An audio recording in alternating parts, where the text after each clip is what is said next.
This is the moment we waited for. Everything you want is right here. We gon' give them what they came for. We gon' take it up from last year. Shoot 'em my shot, boy, I'm long range. Me and the team on the same thing. Stayed down, never switched up.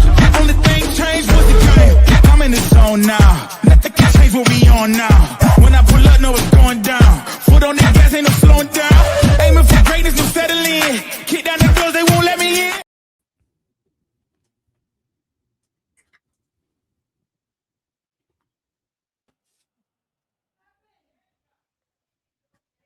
Hello, hello, hello. Can y'all hear me? Can y'all hear me? We just had a little incident here at my house. I don't know what's going on. So hopefully everything's all right. I heard some crazy shouting.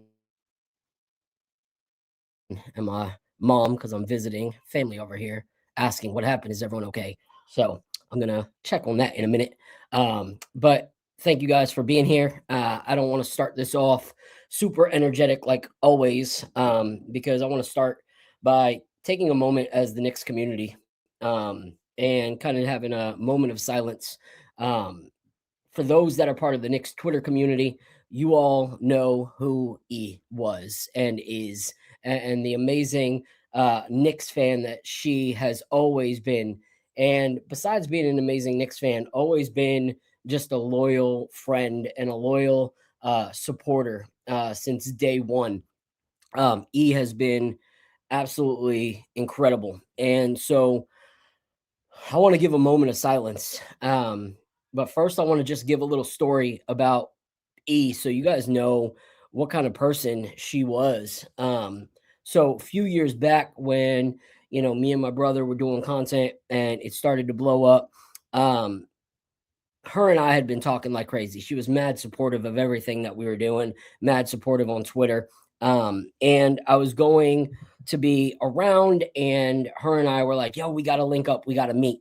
And so I had to be at Blarney and she was like, oh, because at the time I know people right now that are new to Knicks Twitter might be like, oh man, there's such tension and like, fighting on Knicks Twitter. No, you don't know what drama was for Knicks Twitter unless you go back a little bit. And so she was like, there's certain people that I really don't want to see. They're mad, disrespectful to me. And I just can't really do that. And I was like, okay, well, maybe we can meet after. And she was like, you know what? No, I'm not going to let anybody keep me from meeting the people that I really want to spend time with and meet. And so she was like, they're not going to stop me. So she came and she hung out and we had an amazing time. And since then, she has been nothing but amazing and supportive, ordering custom merch off of our websites and everything like that. So I want to give a moment of silence and recognize E. And this is a video of E, a painting that one of our own, CP the artist, made for his wife. And I want to play this as we take that moment of silence.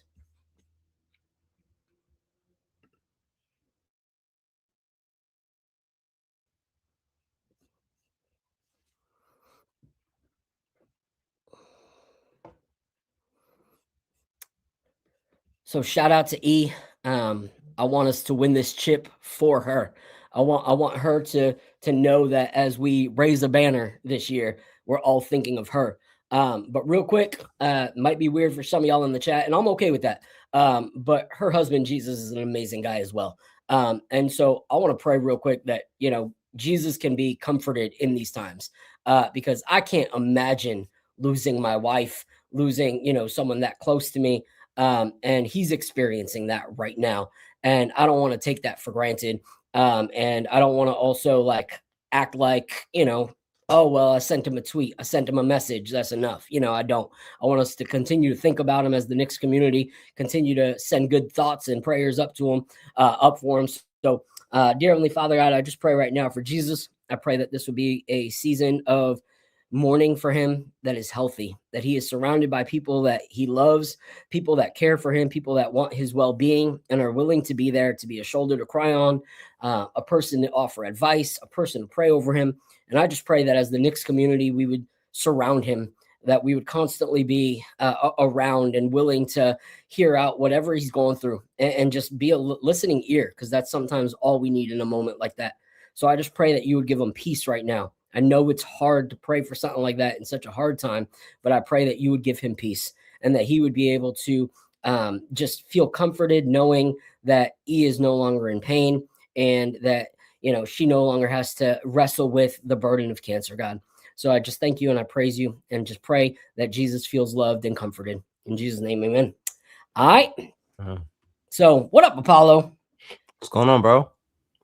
How you doing? Chilling, bro. Chilling. I'm visiting family. I'm about 20 minutes away from Apollo's doorstep right now. And I still haven't seen him. That's just how we work. It's one of those things. Yeah. Unfortunately, during the week, I'm terrible, bro. Especially with work, my schedule is really terrible. And during the winter is worse because once it gets dark, I don't like to do anything. You know what I mean? Like I don't leave the house. So typically once I get home from work, it's pretty much over. So I'll probably catch you on the weekend. When you're leaving, you said Saturday? I leave Sunday. Sunday? So Saturday is my son's birthday party during the day. So maybe Saturday night we link up or something like that. Yeah, okay. Yeah, link up. But yeah, man, I'm excited for today. We got a lot to talk about.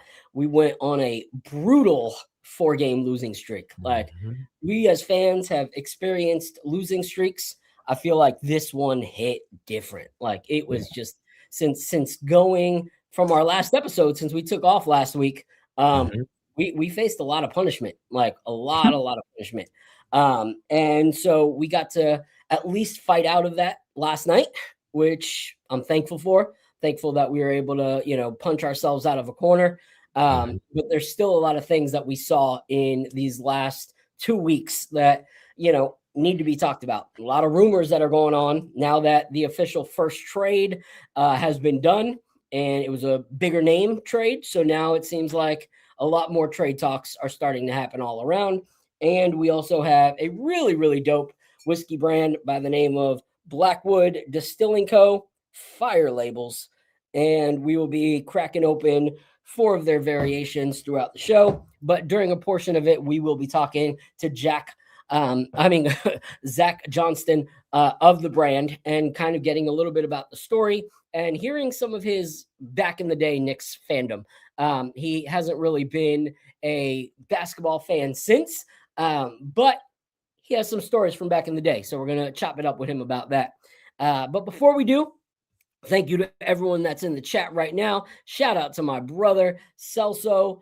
Appreciate you so much for being here, even though you're right downstairs. You're here physically and, virtually, which is awesome. I got to be on his new little morning positivity show the other day, which was a lot of fun. And so shout out to him. Oh. I'll be back. He's in the Matrix real quick. I actually missed Celso. He was backstage, and I think I missed him. I was still getting ready for the show, and I think I missed him. But shout out to Celso. Shout out to the chats. Prezi, Lollipop Heads and Chocolate City. Shout out to Prezi. Who else we got in the chat? That's it. Nostalgic. What's going on, my guy? Nostalgic. Peace to you. I'm wondering what is going on with Mr. Porto's internet right now. It's taking a little bit longer than I would expect. Okay, all right, so here we go. All right, there we go. So he's about to come back now that I'm here. Hello, everybody. Anyway, so like I said, like he was saying, we won a 4-game skid. That was terrible. It was a terrible feeling. I think it was, how did it start? I forgot what team we started the loss with. I know the second team was Atlanta. It was just terrible. It was just a terrible feeling. I actually forgot about it. I'm glad I did. Last night was a better introduction to this week. You know what I mean? So wow. Didn't think that I would still be here by myself. This is interesting. I hope everything is okay. Okay, cool. He's coming back now. Cool. Shout out to you, Celso. I wish I could highlight you in the chat. The jersey is insane. Oh yeah, yeah. Forgot the name. I gotta find the name. Gotta find the name now because I um definitely want to shout them out. Phil wore his last week or our last show, and I wore mine this week. I said I was gonna wear mine. Where is it? I'm trying to find it right now. Right now. Right now. Right now. Where is it? Can't find it. No, no. I forgot the name. I'm gonna have to ask Phil when he gets here. But mathematics. Now I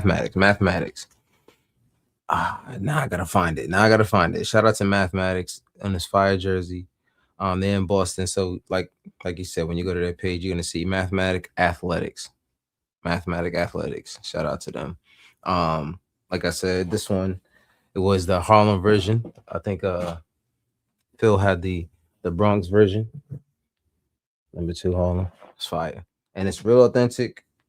Like it feels like a Mitchell and Ness jersey. This is really, really good authentic material. There he is. Hey, Man. I don't know what's going on. My mic's not working. My computer just shut off completely. Wow. Wow. It's a day. It's a Listen. day. So Listen. trying We to kept figure it that out still. we kept it going for you. Well, I appreciate that, man. And it probably sounds horrible with my mic right now, but I'm Nah. gonna figure it out as we go. But anyway, let's see. It's okay. It's all good. It's all good. I was shouting out mathematics for the jersey. Yes. Mathematics is incredible. And we've said this before that if you go to their website and you see a whole bunch of nasty green and white Boston Celtics looking basketball jerseys, don't be afraid. You know, they are from there, so they started with doing those jerseys because they wanted to start with mediocrity and see if it worked with mediocrity, that it would definitely work with an elite Greatness. basketball There team. you go. And so that's why they're now doing them with Knicks merch, which is pretty dope. So Mathematics apparel is incredible. I will put the link in the chat for y'all. I had it here, but shout out to them. Apollo's got the Harlem one. I got the Bronx one. And you can pretty much get anywhere in the city that you represent. And so since we're doing the thanks to our sponsors, I also want to thank my guy, Brooklyn Dreamer, who donated this hat to me as well as some others. He's got a really, really, really dope Jalen Brunson hat for all of us diehards. So please check that out. It is definitely worth supporting. So shout out to him as well. But yeah, put that in the chat. Put that in the chat. I'm gonna need that. Yeah. That one's right. Whoops, I did mathematics again. But anyway, I'll post that in a second. Yeah. But yeah, let's talk about that losing streak. I don't want to go too far back. We have heard all the podcasts and everything like that from the earlier losses. But the one I really want to talk about is the one that mattered the most to me. And that was the one against the Detroit Pistons. That's the one that stung the most to me because when it comes to this Knicks team and us believing that we could win a championship, that's the team right now that we have to get through, to get there in the East. And they've been looking super, super promising and continue to get better and better as they continue to gel and get into their own. And they're a pretty young team, so they're going to be doing things for a while. They still have picks they can still build upon. So a pretty, legit yet dangerous team. And so I was really thinking that we were going to go in there and either punch them in the mouth or at least it be a blood brawl, that we were going to go back and forth with these guys and we were going to show that we were the contenders that all of us Knicks fans have been proclaiming we are. And then the game happened and it did not go the way that any of us had hoped or wanted, even to the point where the worst are the post-game interviews where you have to watch guys like Isaiah Stewart say that they knew that they could do that and that they should do that and that it shouldn't be something that, should be hard for them to do, that they should be able to come in and do business and leave with the win. like super, super confident that they could take out the Knicks. It sounds like from his post-game interview. So that makes it even more infuriating to see. So what were your thoughts on that game? Like, give me your highs, give me your lows, and what really stood out to you, whether it was promising or concerning. I mean, there were no highs. Jeez, man. Wow. I'm Yeah, trying not to be completely negative, all right? yeah. Listen, man. I don't know.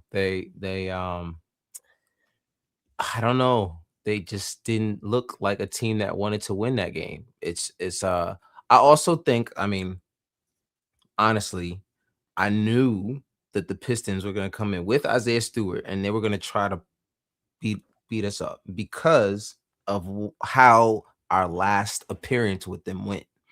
And I knew they were going to try to come get their vengeance. You know, I knew there was going to be a kind of, I guess, bravado, or like you guys, like, we're different now, and like this is a different team. Like, you're not gonna beat us just the way you did. You guys got away with a slick one. We weren't healthy. Which they can feel that way. They are absolutely entitled to feel that way. And I knew they were gonna come in, and which they should have. This is if they didn't come out and win, or not win. If they didn't come out with that kind of energy that they came out with, Yeah. I would have been like, all right, then I'm not taking that team serious. But Yeah. that team, they came out and they showed like, all right, yeah, this is different. So we're gonna play our way, and we're still gonna punch you in the mouth. And we didn't punch back. So, there was a few hot spots in the game, but for the most part, the guys that were supposed to be the ones that you rely upon didn't really show up. Besides for Brunson, and even he could have played a lot better. You know what I mean? So that's pretty much it for me for now. When a team comes in with something to prove, not that they need to prove that they're contenders, because they're showing that in their winning, in their winning, they are ahead of us. They have beaten really good teams. They have shown that they are better and more developed team than they were last year, that things are gelling a lot more. So they didn't need to prove that, but they wanted to prove that they are better than us. That's what they really wanted to prove. That all this talk about the Knicks are still the best in the East, they wanted to hush that crowd. They wanted to hush that kind of publicity. And when you come in and you beat the team that is next up in the Eastern Conference by 31 points, that doesn't just say something. That says something loudly. That screams something. That speaks volumes. And that's what they wanted. And they got what they wanted. And so when you were talking about, people that stood out, I had a really hard time with it because, yes, Jalen Brunson had 25 points. But this is the kind of Jalen Brunson 25 points that does not sit well with me. Because we are going up against a team that is big, they are physical, and they continued to trap him. And they continued to throw new looks at him and continue to press him. And at the end of the day, what wins our games, and shout out to Alan Hahn, because apparently he had a revelation of something that he said on national television that no one from this channel has ever said in the last 3 years. And that is that if the Knicks have 30 or more assists in a game, that they would win. That was a completely unique and different take there. But anyway, so at the end of the day, I shout out to my guy Lee, because him and Jay Ellis were kind of going back and forth on this. Like Lee wanted to put a lot of that responsibility as well on Jalen Brunson for the loss. And I did too. You get 25 points. Okay, that's not horrible. But 25 points on 47% shooting with 0 assists. Like, for me, I can't ignore 0 assists. Like, as a point guard in today's NBA, playing 30 minutes, like having 0 assists, like that's a number you can't turn your eye to. Maybe for a power forward, you can ignore the fact that they had 0 assists.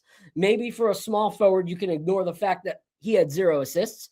But the point guard having 0 assists is crazy to me, because if you look up and down, the only other person that had 0 assists that whole game was Mohamed Diawara. Yabusele had 2 assists. Ariel Huck-Porty had an assist. Like, and they only played 8 minutes in the game. And so you look at every other player that played, a fraction of the minutes that he played, all had assists, and he had 0 assists. You know what makes it worse is the fact that he had 6 turnovers. Yeah. With 0 assists. Exactly. So 6 turnovers, 0 assists. And yes, I understand players have to shoot, like I understand that. But not every player was hesitant to shoot that game, okay? Because when you look at it, let me look on that game right there. McHale was willing to shoot. Miles McBride was willing to shoot. Clarkson was willing to shoot. McCullough Jr. was willing to shoot. Kolick was willing to shoot. So all those assists came from other players, not one from Jalen Brunson. So I had an issue with that. But then you move to Cat. And that, to me, just as much responsibility has to be on his shoulders. Like, at the end of the day, you are getting paid $50+ million. And you shoot 4 times in 22 minutes, 4 shots in 22 minutes. That is mind-blowing to me, how you can shoot 4 times in a game against the team that is ahead of you on the totem pole. Like, that is the game where you show why you're worth $50 million. When they are bigger and they are aggressive, you are the one that needs to be aggressive and big. Like, yet you're allowing Jalen Brunson, who's half your size, to be the guy that has to be aggressive in the game. So for me, that one was on both of our 1A and 1B. Like, yes, there's other guys that were horrible. OG did not play well at all, but at the end of the day, he's not our 1A, our 1B. Our 1A or 1B, we cannot have both of them not show up in a game and expect to win against a team like the Detroit Pistons. And so Karl Anthony Towns, 1 for 4. And this was the hard one too. This is where I can't ignore it, because it was all about the actual hustle out the gate. What has he been helpful with when he's not scoring? What's been his strong suit? Passing and rebounds, right? Mm-hmm. You know how many rebounds he had that game? 1 rebound, 6 points, and 1 assist. Like, there was absolutely nothing that he contributed to that game. And it was super, super frustrating to watch. And I know that a lot of Knicks fans are like, bad things happen. But it was 4 games of lack of effort, lack of drive. And people are like, they're tired from the cup. Like, how long can that excuse go on?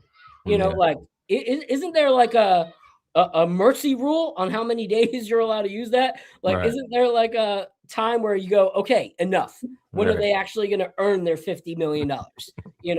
Like, right. What are your thoughts on that? Yeah, I mean, like, so, and that's my thing is I do think after the NBA Cup, I do think there was some sort of fatigue because they had to get right back to it. And I give them 3 days to get over that, because this is the NBA season. You know what I mean? You have back-to-backs all the time. So the extra travel, I understand, it was a lot, but not now. Like, this is like 3 weeks later, bro. Like, I don't want to hear that. That's not an excuse anymore. I know. Josh Hart, maybe you could him being out could be a reason, but saying at this point that it's like a remnants of the NBA Cup is kind of like dragging it. You're dragging it right now. Yeah. And you know what was crazy is I'm seeing how poorly we're playing and the excuse of exhaustion and stuff like that. And then our homie Al texts me and he's like, it's crazy to think that Detroit is the one that's on a back-to-back. And I was like, wait, what? They played last night? And I looked and I was like, yo, this is crazy. We're using the exhaustion excuse from the Cup 3 weeks ago. And these boys played last night and they're still putting a whooping on us. Like, putting a stone cold stunning whooping all over us, and they just played the night before. So for me, that's where the excuse of, oh, we got to do better, we got to do better. It's like, yeah, you do. So when are you going to do it? You know, like how many games can you edit, copy, edit, paste that excuse? And then, you know, my homeboy, Knicks fan since birth at that Franco on Twitter, he came at me like, oh, this is all Mike Brown's fault. Da, da, da. I'm like, bro, at the end of the day, like Mike Brown can't limit Karl Anthony Towns to taking 4 shots. Mike Brown can't make Jalen Brunson have 0 assists. Mike Brown can't make OG Anunoby use the actual physical prowess that he has. Like Mike Brown can't do that. But give me your thought. I see it stirring. What's your thought? Is Cat a true number 2, man? In season, I've never seen a number 2 not want the ball. I've played basketball my entire life. When I want the ball, I ask for the ball. When I see you play more than 20 minutes and you only take 4 shots, that's a decision you're making when you're that talented. Yeah. When you're that talented, when you can come out against the Clippers and drop 20, 11, and 7, that is a choice you made during that game. I don't know if it was the physicality. I don't know what it was, but when I say he checked out, bro. So I that's what makes me question, are you a true number 2? I have to put that in question now. The talent is there. I'm not questioning his talent. It's not a talent thing. It's the brain of someone who wants to be just as good as the number 1. You know what I mean? Like I just want you to show me that you want to be like last night. That's how I want you to play all the time, because you are capable of doing it. But this 1 rebound, 1 assist, 6 assists, 6 turnovers with your 6 points, that is a choice. And you know, the one thing that frustrates me most about that whole situation is answering your question, is he a true number 2? In seasons past, I would say he is. But the way he is playing this season, and I'm not talking like this is the thing that frustrates me. Okay. People think that just because I'm honest and critiquing a player that I don't like that player. No, I want Karl Anthony Towns to be the Karl Anthony Towns we fought for to bring over here. Exactly. Like, not this passive type player. Because at the end of the day, so many people are like, oh, it's not cat, like, you know, full on like cat lovers that support the player more than the team. Like, it's Jalen Brunson's fault. Like, he doesn't pass to Cat. Okay, he doesn't pass to Cat. But when Cat gets a pass from somebody else, what is he doing with it? Like, what is he doing it? And they stagger their minutes. They don't always play together. So what's the excuse? Exactly. And a lot of times when Kolek is on the floor, they have him facilitate, but then they run it through Cat. So that's not an excuse when they're running offense through Cat to blame Jalen Brunson for not getting his shots off. At the end of the day, if you have guys that are your number 3 and number 4 that can take 8 to 12 shots a game, there's no excuse why your number 2 only took 4 shots because they're finding a way to get shots. So why is he not finding a way to get shots? Like, and so he says Cat is a number 2 scorer. He is too dumb to be a number 2. He is too bummed to be a number 2, too dumb to run a pick and roll because so I don't want to like call him names or anything like that, but I just think that he complains too much about how things are. Like he wants things to be different because I think he wants to be a number 1 without showing a number 1 effort. And so I want to showcase this little video right here because this actually frustrated me, like really, really did. When $50 million is something that you are getting paid, this kind of answer to an interview's question is concerning and alarming. So let's watch this real quick. Put the volume on. Yesterday, you have the biggest adjustment in this new system, you have Mike Brown's system. Is it frustrating, going through that adjustment, or how are you handling that adjustment?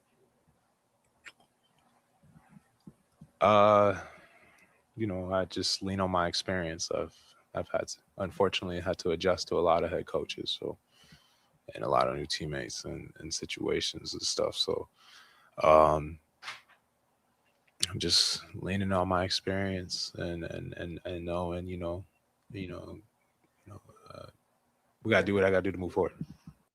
Like, what does that even mean? Like, that mind boggles me. Like, to me, I don't understand that kind of answer, because when you were in Minnesota and getting interviewed while being on the Knicks team a few weeks ago, but playing in Minnesota, you had so many amazing things to say about how this will always feel like, home. And you were saying how it was so hard, to leave somewhere like that. And now you're saying it's unfortunate that you've had to, like, have different coaches and different teammates. Like, that plus his body language and response, that doesn't say I want to be here. Like, it doesn't. Like, I know, when he's on his highs and everything like that, and he's getting tons of praise, he'll have that. But those responses don't sound like someone that wants to be a New York Knick. Like, yes, he might enjoy the New York Knick lifestyle, going out with the guys, having fun, but that does not sound like someone that wants to be here and wants to be fighting in the orange and blue. So that was a little frustrating to watch. But then on the same thing, on the same spectrum, when it comes to JB, it's like, okay, like, both of you guys have to be held accountable. Yeah. Like, there's an issue with the way both of you guys are playing, because when Jalen Brunson was adapting to the system and moving the ball, that's when we won. Like, this whole ISO thing. And I'm going to put something on, because when I say something, even if it's the exact same wording as someone else that comes out and says the same thing, I get crucified for it. So if I see that someone that knows the game of basketball and is renowned for being a baller say the same thing that I've said on past episodes and got crucified for, I found a new method. I'm just going to play the clip and then jump in, because if people don't think it's my own thought, they might still think that I know ball. But if I say it first and then show a clip later, it's because Phil has a prejudice. So let's play this clip right here. All right. Because if we cannot say that Carmelo Anthony knows a little bit about basketball, then we got issues. So let's see what Carmelo has to say when it comes to this New York Knicks team. I mean, this got me tight. Keep going. I just think Yes, sir. Yes, Give him a single. I'm watching the game, man, and it's like even the late game offense, like it's how. That's how you got me? Yeah, talk to him. The late game offense becomes so predictable, man. The shot creation is too, that burden on Jalen Brunson is too heavy on his shoulders from a night-to-night basis. I said the margins are thin for wrote this stuff down. The other team. I did. The margins are very thin, because without easy offense, I would miss shots the Knicks miss shots that they turn into runouts the other way. And when you just focus on Jalen Brunson and there's no movement, there's no offense, there's stagnation, and you getting, I don't want to say get punked, but you're getting punked. Yes. In a sense. So the Knicks will take this game and build off of this. I don't think this is a time to panic, but they have to get their stuff together in the last. So what he's pretty much saying is what we've been saying for a long time, that when this offense becomes the Jalen Brunson ISO show, it becomes way too predictable for teams that are actually good.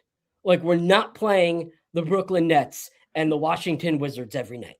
Like, we're playing actual teams that have great defense against teams that use their multiple skill sets in their players. Right. So if we come and say, it's just going to be the Jalen Brunson ISO show, then of course we're going to get eaten up.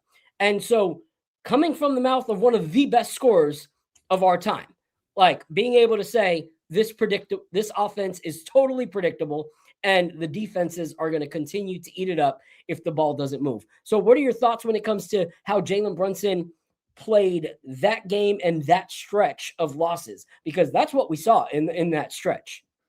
I mean, yeah, they've started to revert back to, I mean, Mike Brown even said during that game, after the game, he said we had 229 passes, and they usually average around 290. You know, and so like he said it was across the board, but I mean, let's be honest. Jalen Brunson took 21. He took 21 shots. Yeah. You know what I'm saying? I do think when you're the best player on the team, I know you fall into, all right, we're down right now. I have to get us back because these other guys aren't showing that they want to be in it. So I can understand that. And like I said, I can see if he's out there all the time with Cat, you know what I'm saying? So I can't necessarily blame him because they like I said, he staggers his minutes. So he's not always out there with Jalen Brunson.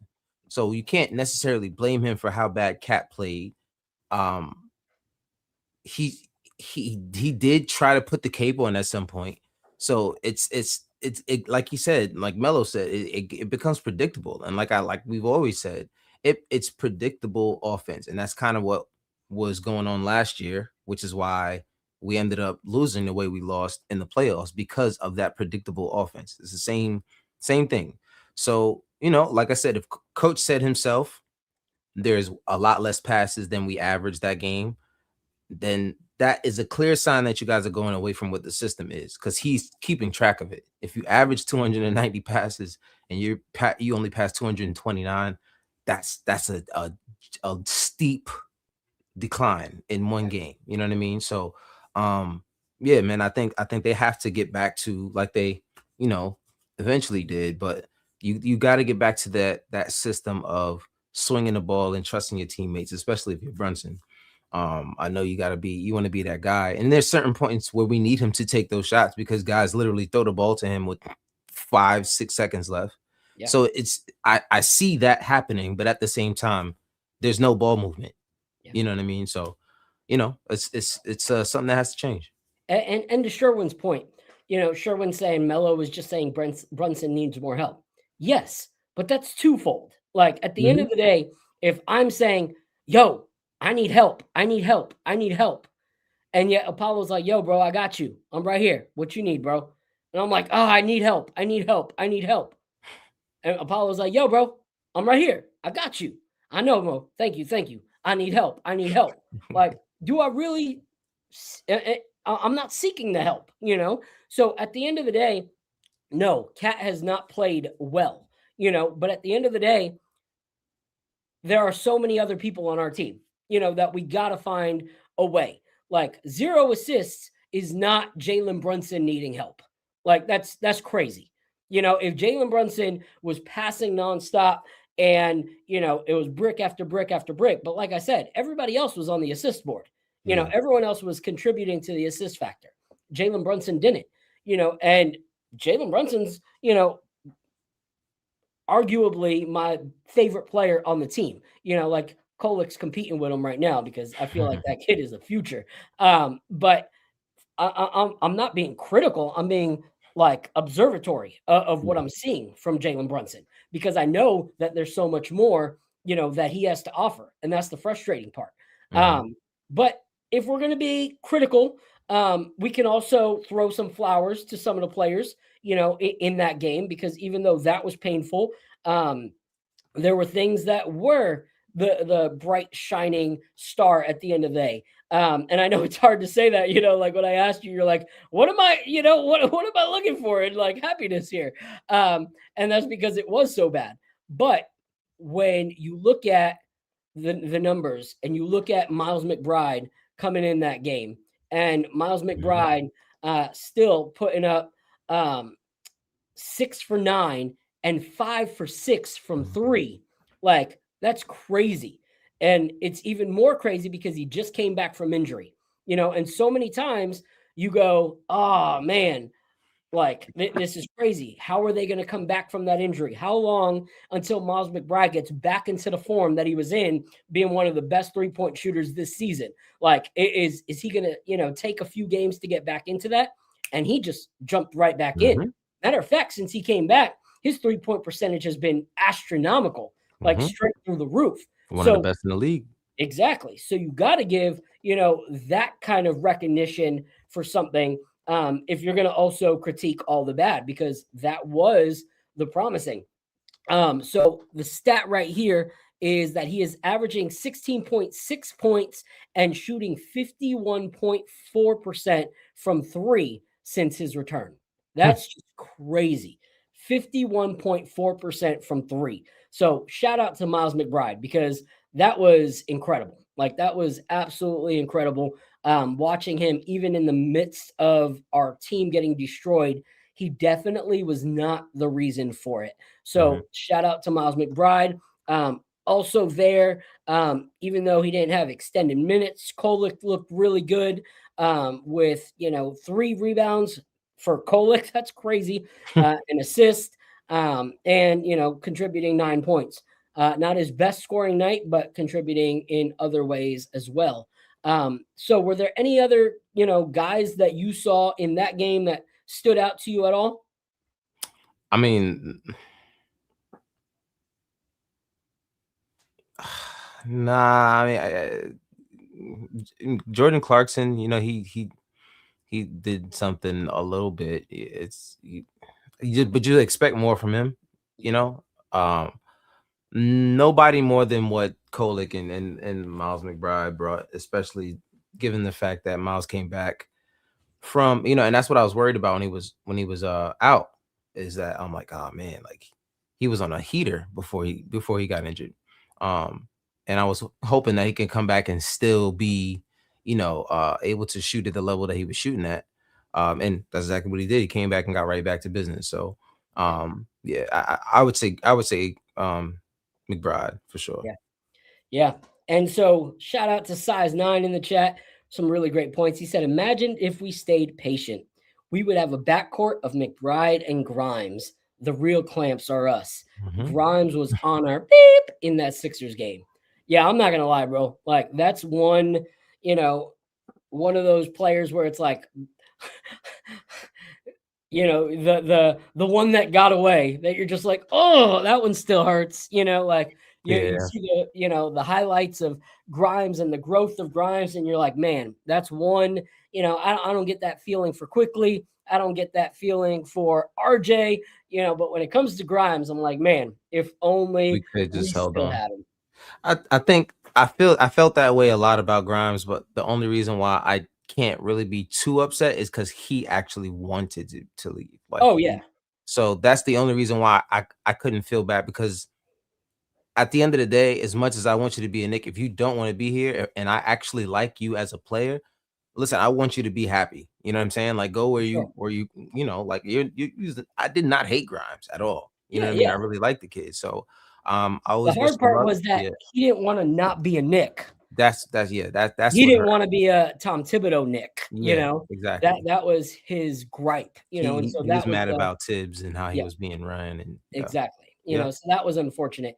But before we bring up our guest, we're gonna talk real quick about if we're gonna call out the players, we will call out the coach. I don't believe Mike Brown was to blame for 90% of why we lost that Detroit Pistons game. However, the thing that did mind boggle me is the fact that in a game against a team that is strong and tall, how Muhammad Diawara, after showing so much promise in the last 2 weeks, only played 5 minutes. That blew my mind. Like, he got to take one shot in his 5 minutes being on the court.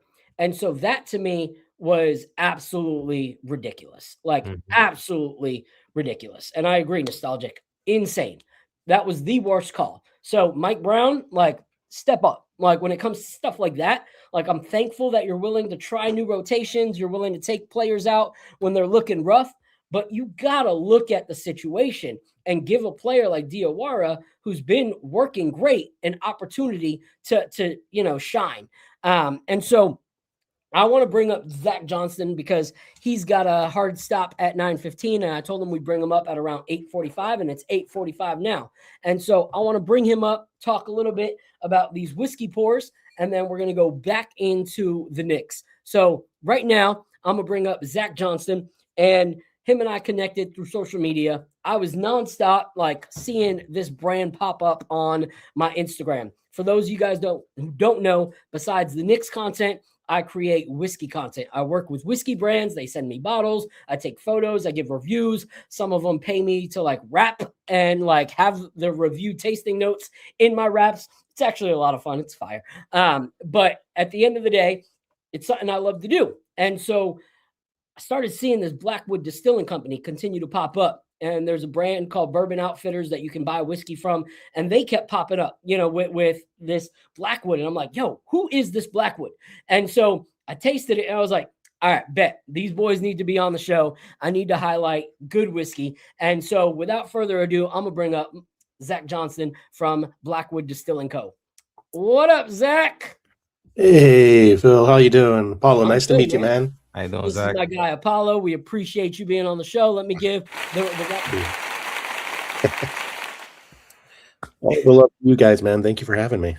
Yeah, thank you for being on. Of course. So I know you're not a huge NBA fan anymore, but we've talked, We've talked. about your fandom back in the day. So, I was impressed because a lot of times, people are like, oh, I'm not a Knicks fan anymore, but I used to be and it's a typical like 2 or 3, teams, that they quote. It's either the Chicago Bulls, it's the Lakers, or the Hakeem Olajuwon era Rockets, and I'm like, all right, cool. Right. So when you were like, but I used to be a fan of the Seattle Supersonics, I was just like, all right, bet. Let's do it anyway. Like, you don't need to be a Knicks fan now. You're a fan of the Supersonics, Gary Payton, Sean Kemp. Like, let's have it. So what is your favorite NBA moment when you were, in your fandom? Well, I just want to say from the jump, I was extremely lucky growing up in the 90s in Seattle. I was probably 13 in that 92-93 season when they first started popping off. Then the 94 season was fantastic. And then I actually got to go to a lot of games because my dad was in the grocery business. He ran the grocery stores. And so guess what vendors used to do back then? Give you tickets to their boxes. So Yeah, we exactly. sit in the Budweiser box, we sit in the Pepsi box, we sit in the Coke box, And so, I got to see Sean Kemp and Gary Payton and Schrempf and Nate McMillan and Slohan Perkins throw down with, Jordan and Pippen and I was a big, big basketball kid. I was also tall. So like I was 6'4" when I was 14. Wow. So I played basketball, at school. Yeah. And it was sort of, it was passion. I was that kid that would, go outside after dinner and, not come back in until I made 100 free throws in a row,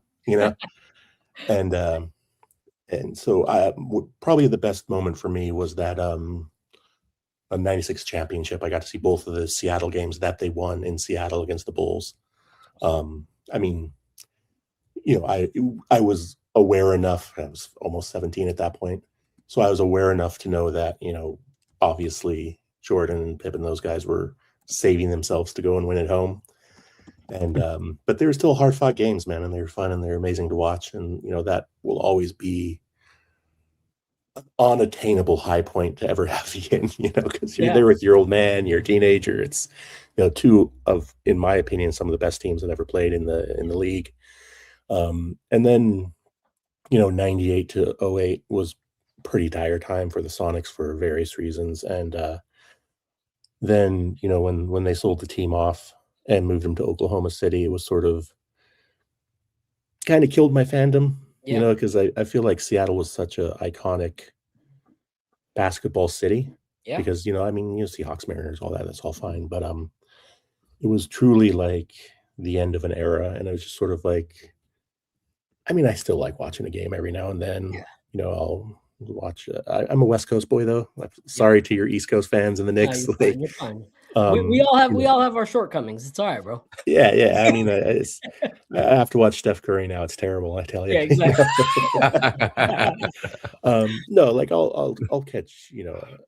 I'm just a complete, one of those fair weather fans where if they make it to the finals, I'll watch. The Kings or the Lakers, or I'm not the Lakers. I was never really a Lakers fan, but our big rivals were the Jazz and Yeah. the Lakers and things like that. Like those are true rivalries we had, and the Suns, and and it was a great era. And I kind of, I don't know, this may sound a bit like overly nostalgic. Like I know I'm never going to get that again, so I'm good. I'm good, man. I got to see Jordan and Gary Payton Yeah. throw down, and I got to see my team win Yeah. against the GOAT. So I kind of can't ask for any more, if you know what I mean. No, I love that Yeah. because honestly, like as a fan of a different team, there's teams that you know, have a rivalry with and you can't support, you can't like them, you can't really like enjoy watching them. But the Yeah. Sonics were never our rival, so Right, it was right. always fun to watch Mhm. Sean Kemp be as dominant of a player as he was. Yeah. It was always incredible to see the defense of Gary Payton. Matter of fact, I'm gonna pull this up real quick. Tonight, since we're actually trying 4 samples throughout the night, is actually called a Flight Night episode. And as a Supersonic fan, you'll be able to notice I created this logo emulating the old Supersonics logo. So that is what like inspired me. It was like, man, I want it to look like an NBA logo and a classic NBA logo. And I was thinking, I was like, what are some of my favorite logos of all time? And it took me back to the old Raptors logo. I was like, no, that's a little extra. I can't make a logo that looks like that. Like the old Memphis Grizzlies logo. I was like, no.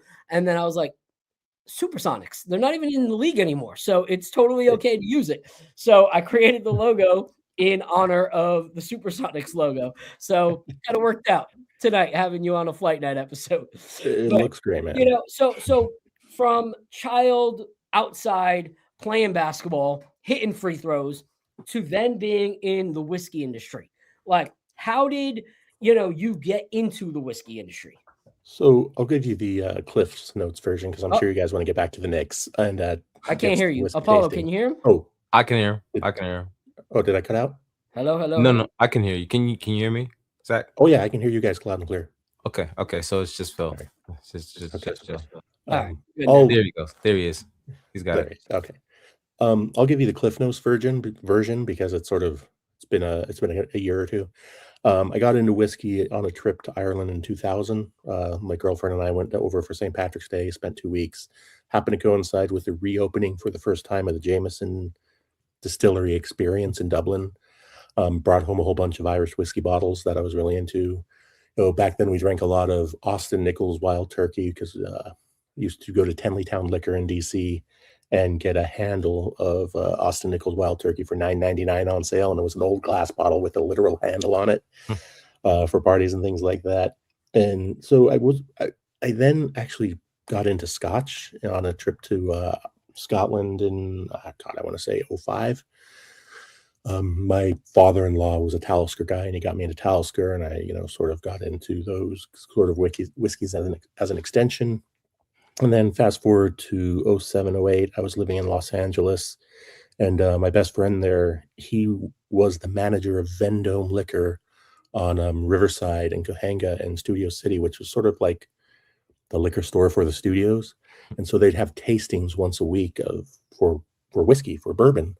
And so, this was 07, 08, and there were a lot of great whiskeys coming on the market, but nobody really knew anything about them. So he would, be opening up bottles of, Pappy Van Winkle and, Blanton's and Red Maple Hill and and A.H. Hirsch and all these now impossible to get iconic sort of early 2000s, late 90s bourbons. And, they'd use half of it for the tasting, and then he'd bring the bottle home. And we'd finish it, playing cribbage and playing guitar in his backyard, grilling steaks. And he really gave me the first deep education on American whiskey. Then I sort of carried with me. I worked in documentary film for a few years before I got into the high-end cocktail scene in Berlin.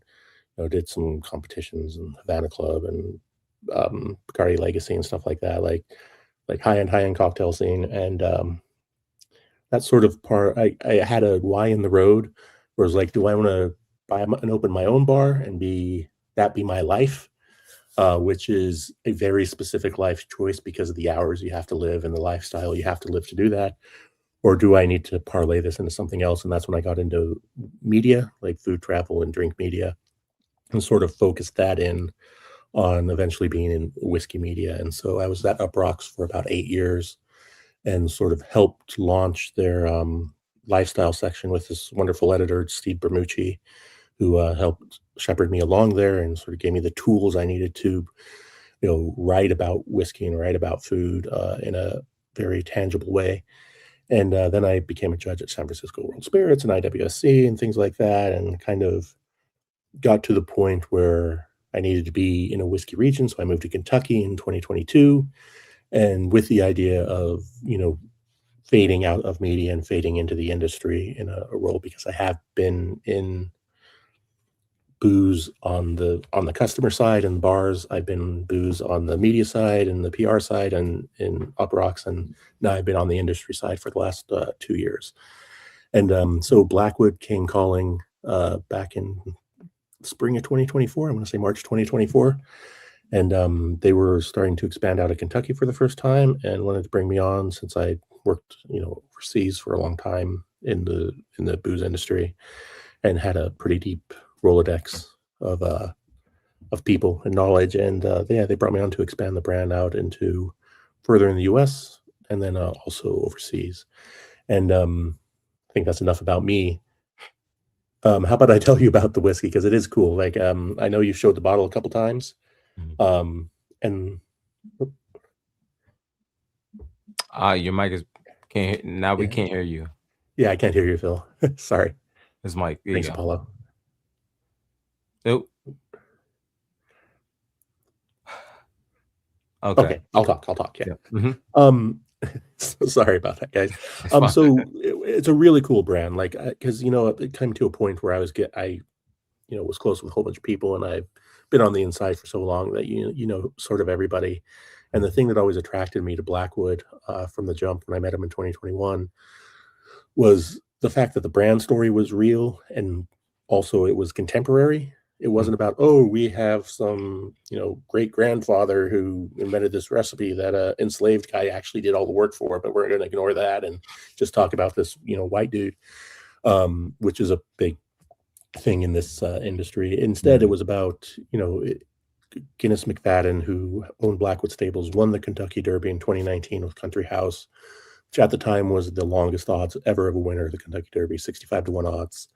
And so on our label, the horse that is Country House, there, and that's the Derby sort of pose with some roses around it. So the label is that Kentucky Derby winning horse.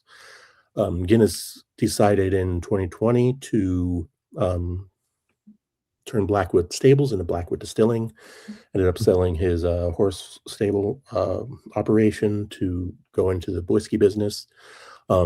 Just to be very, very clear, we do not hide the fact that we source our whiskey because we're using 8-year-old Kentucky bourbon.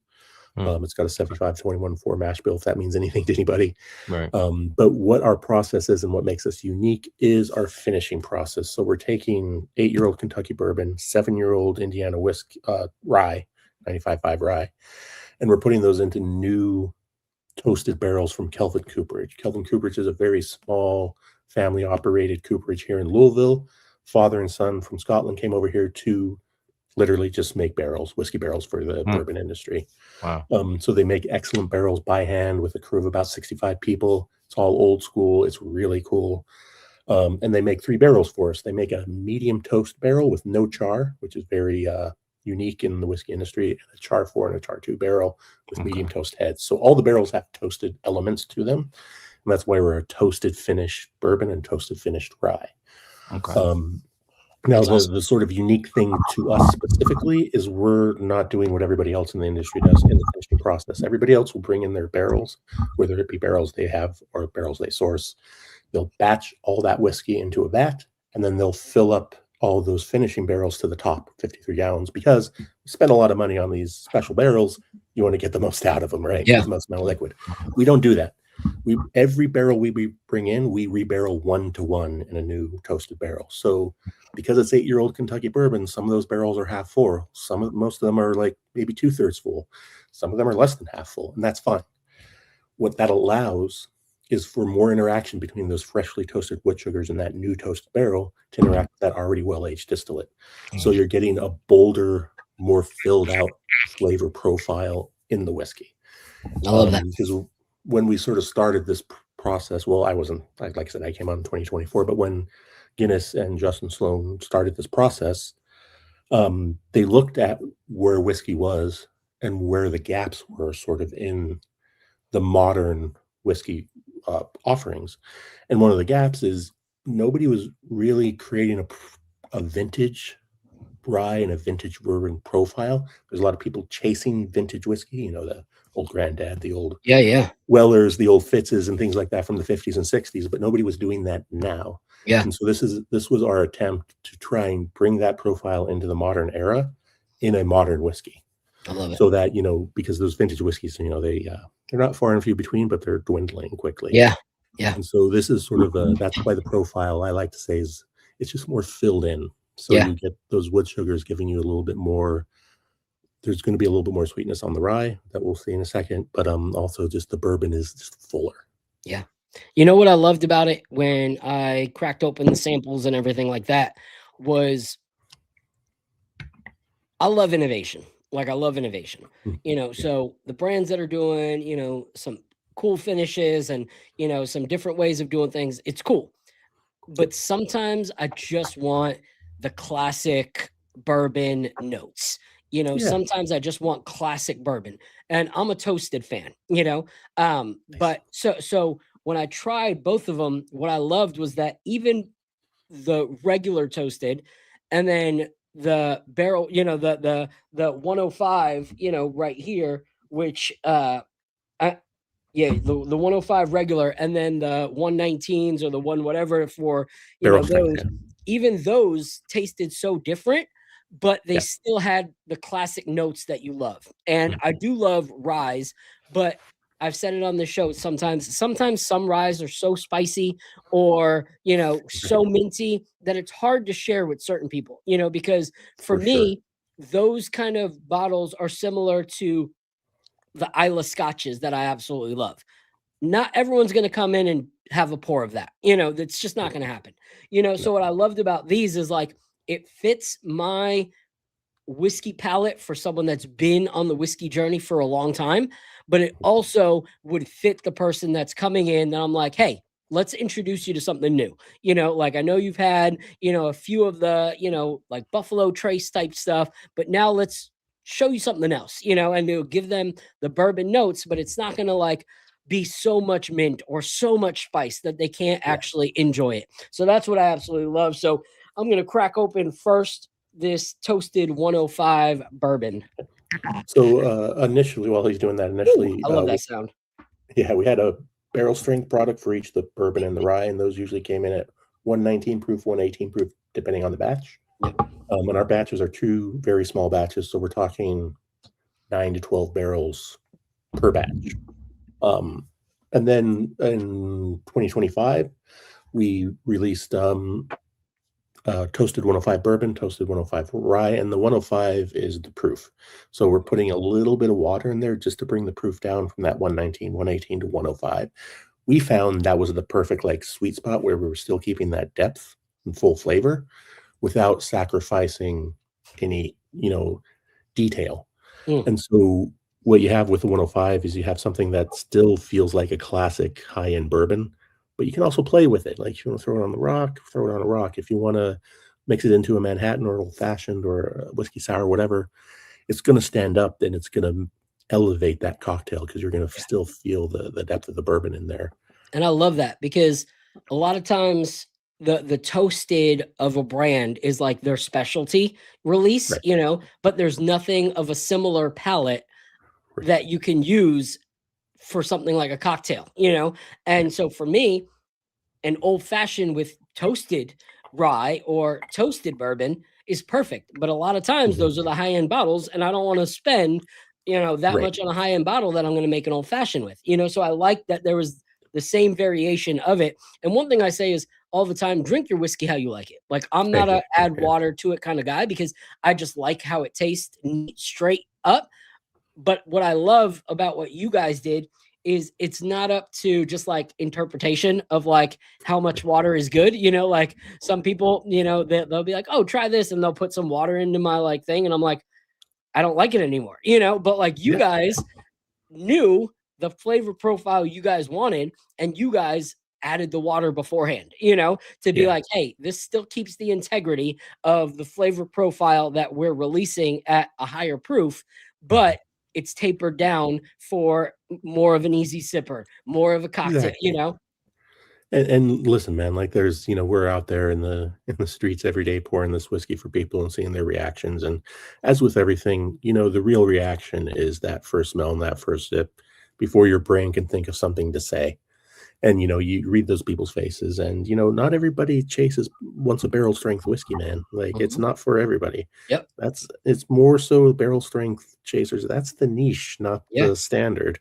Yep. And so for us, you know, being able to maintain a profile with the 105s while taking off that like heat that push a lot of people away, we hope sort of is able to, you know, just bring more people into the tent, man. Like at the end of the day, you know, we like this whiskey. We hope you do too. You know, we made a bourbon for whiskey lovers and we made a rye for bourbon lovers. Yeah. And, you know, it's the sort of thing where, you know, we're not trying to reinvent the wheel. I mean, we're not the only ones doing toasted whiskey, but I think we're one of the only ones doing toasted whiskey that focuses on that old Fitz, old Granddad, old Weller of the 50s and 60s that people loved. Yeah. And I love that because people do search for the dusty bottles. You know, that's something that you see like collectors or, you know, fans of whiskey back in the day, they go on the hunt for those dusty barrels. And I think that it's really cool because my goal with this show is the same thing that my goal is with the Spirits account, like to educate people that it's not the same 6 to 8 brands that are constantly pushed at you that you should be focused on. Like there's other brands out there that are worth your attention. And that's what I love about this, you know, like this is an absolutely delicious pour. And look, man, there's something for everybody. You know what I mean? Like I know plenty of people that don't drink peated scotches at all. They just can't do them. I know people that only drink that and they can't do the sweetness of bourbon, which, you know, is almost antithetical, you know, but, you know, but that's fine. Like, again, there's something for everybody, man. I'm a big dark rum guy. You know, I argue about the nuances of vodka, you know, like I can go any direction if you want me to. But, you know, I'm so lucky that, you know, we get to, you know, go into the warehouse and, you know, we taste their barrels and, you know, we make our blends and it's all hands-on process. So, you know, we're all doing this, you know, basically 3 of us are doing the blending and making sure the finishing and the blending. And then we have, you know, a crew of about 12 people and we come in and we hand bottle every bottle. You know, it's still handwritten on the labels. You know, I put the corks in myself, literally. And so this is really, you know, a family small craft process still. I love it. What are your thoughts, Apollo, on that first sip? I like it, man. It's really smooth. I'm sure that's probably because it's watered down. It's a little bit. It's not much of a bite to it. But yeah, I like it. As you can see, I already finished. I wish I could taste more while I'm talking to you about it, but I already finished what was in my glass. But it's all good, it's good. It's good. Like a nice toasted taste to it. Like it's probably like a dry roasted almond in a way. That's the kind of taste I'm getting from it. But it's something that you can sit and just sip on. I like that. Really, that's awesome. You got any questions for Zach? We got about 4 minutes left with him. I want to make sure that, you know, we ask him anything that you have on your mind as well. No, he went into a lot of detail with he's all over the place, man. Where would I okay, if I had that give you make up something on the fly, what would you say along your journey was the pivotal point to you realizing that this is exactly what you wanted to do and to do for your career? I think it was when I was still behind the bar. I sort of always was into food and into drink. Like it was always sort of a central part of my life, whether it was cooking with friends or traveling to, try, Thai food in Thailand or whatever it happened to be.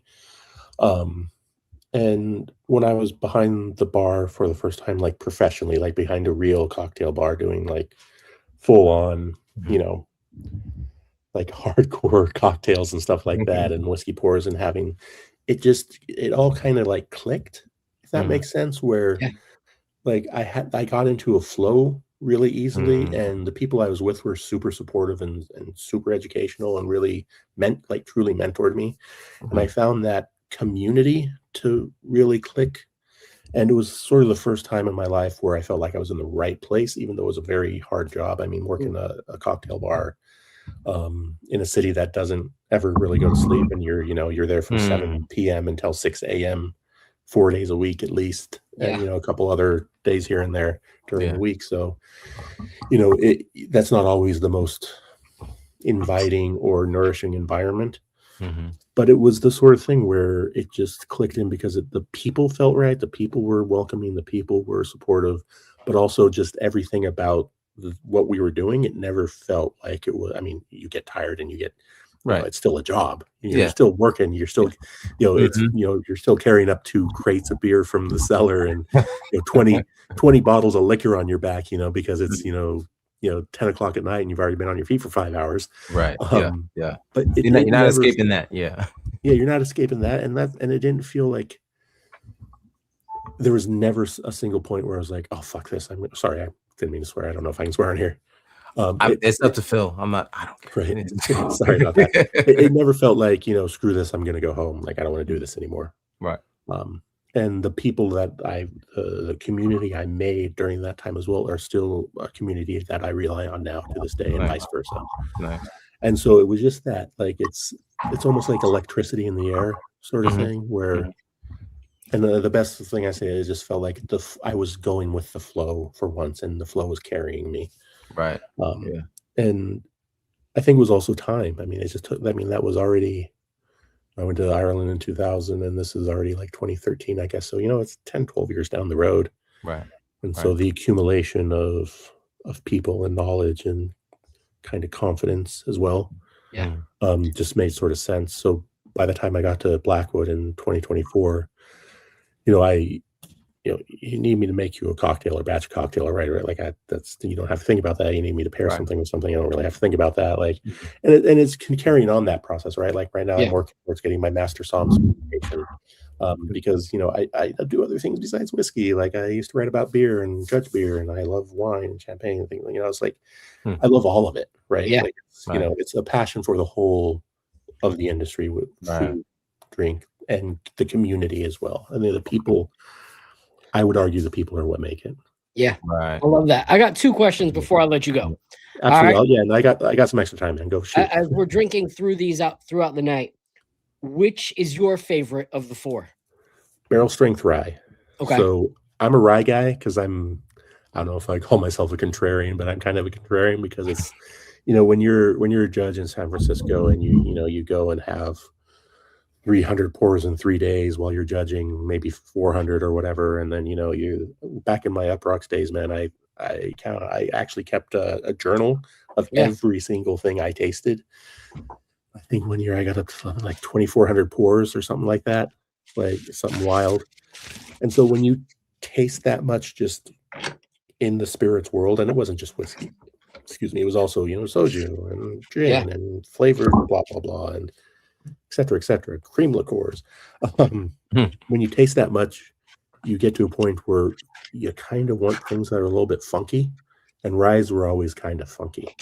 Because sometimes they taste like you're eating pickles at the deli counter at, Second Avenue Deli. Sometimes they will taste like you took ice cream to the face. Sometimes they'd be chocolatey. Sometimes they'd be bourbony. Sometimes they'd be dry and peppery. And, but they were always sort of bold, right? Yeah. And that's what I sort of sought out. What kind of drew me back around, because I am a Talisker guy. I'm still a ride or die Talisker guy. Soft peat, 18-year-old, 25-year-old cat Talisker. That's like my home pour. Yeah. But what sort of drove me back around to bourbon was actually the Blackwood Rye. I tasted their batch 1 in 2021, and it was like a rye filtered through the best bourbon. Yeah. And so there was still that little bit of mint. There was still the pepper, but it was a white pepper instead of like a red pepper. And there was, it was kind of like fireworks, if you will. Yeah. And so that's like my rye, man. And that's sort of what, kind of stuck me to the brand, because I love that. I love their barrel strength rye. And I'm a big champion, and I still love it now. Like if I'm making a Manhattan, it's with that rye. That's awesome. Well, we're going to taste that a little bit later. Yeah. A last question for you. Yes, sir. Since you are a cocktail guy, and I love making cocktails, like that's you bring someone over to the house, and 9 times out of 10, I'm standing in one place the whole night just slinging cocktails, and it's not burdensome to me. It's a joy, like I love creating cocktails, friends' birthdays, they come over. I create a menu specifically of drinks that I just created, knowing their palate. Like I love that. So what is your favorite cocktail? Man, it is seasonal. Right now I'm drinking a lot of Sazeracs and Vieux Carrés because I love New Orleans cocktail culture. I mean, just sort of rye with a little bit of cognac and a little bit of Peugeot's bitters in a Sazerac, of course, and then in the Vieux Carré, that Benedictine, sweet vermouth, a little bit of rye, a little bit of Peugeot's, a little bit of Angostura, and then you get the nice fresh lemon oils in there, and it just pops, and I love it. But also, man, in the summer, and I'm not to be Mr. Brand guy, but one of the things we do with the Rye 105 is we do a Rye Rita. Okay. And I made a recipe, and it's not just a straight like margarita with rye in it. We do equal parts orange and lime, fresh orange and lime juice. Okay. Little bit of Cointreau, little tiny bit of salt, and then the rye. And there's enough sugars in the rye because it's the toasted barrel has those sugars in it. You mix that up, man, and it's so refreshing and crisp and sharp.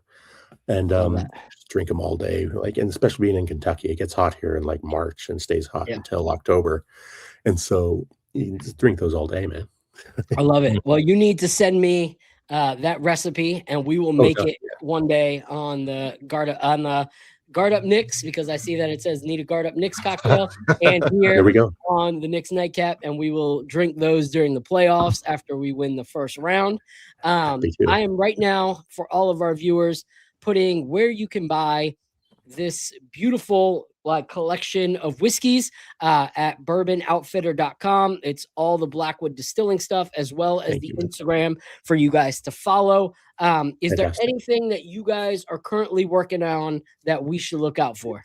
Yeah, so we're going to have a new release coming in the spring of a 12-year product of bourbon. Nice. I'll leave it at that. Like, you'll hear about it. I'll make sure you guys get some bottles and coming there. We're expanding as well. We just launched in California, Nevada. We're also, we're in Florida, Texas, Wyoming, DC, Tennessee, Kentucky, of course. We just are about to launch in Australia and Germany. We've got a big collab coming up in Germany with what might be what we think is the first ever whiskey collab between a German and American brand. That's awesome. And so that's exciting, and I'll make sure you guys are in the loop on that as well. And we're hoping to launch actually in New York this year too. That's awesome. So if we do, we'll make sure you guys are there front and center VIP with a glass in your hand. Yes, we would love that. Once you guys get in New York, we'll figure out a watch party or something like that for the Knicks fan base, and we'll sling some cocktails. You and I behind the bar. Done, man. Consider it done. Awesome. Thank you so much, Zach. We appreciate you so much, man. Thank you, guys. And we will keep in touch and try to link up again for the playoffs. Hey, go Knicks. All right. Thank you, bro. Have a good one. Bye. All right. Shout out to Zach. Such a nice dude. Like, I love when people are just sincere and awesome. And it's like, you don't even have to have the same interests, like you can just have a straight up conversation and there's no awkwardness there. But before we bring up one of my guys in the background, chilling, patiently waiting, my guy Ally, we're going to do one thing real quick. And I want to give a little shout out to my guy, Doug, who's always killing it. And as we finish talking about this painful loss, this is, if you know Doug creates these incredible recap videos of the game, different styles of songs, different, genres and everything like that. And being that it was Detroit, he partnered with our guy Lefty to do a rendition of Stan by Eminem and Dido. And it was just absolutely incredible. So I got to highlight that real quick. And then we'll bring up Ally and talk about this last game as well. Because we do have a shorter night tonight. Apollo's got to be off at 10. I'm visiting family for 2 more days. So I'm going to call it an earlier night too. But let's watch this video. Did you see this yet, Apollo? I did. It's fire. All right. Here we go. Things gone cold, I'm wondering why we can't stop the ball. Now we lost 4 straight games in a row. Like no defense at all. Gave up 17 to Javante Green. Both Cannon Brunson hit a wall. Hope we find it, cause we look so bad.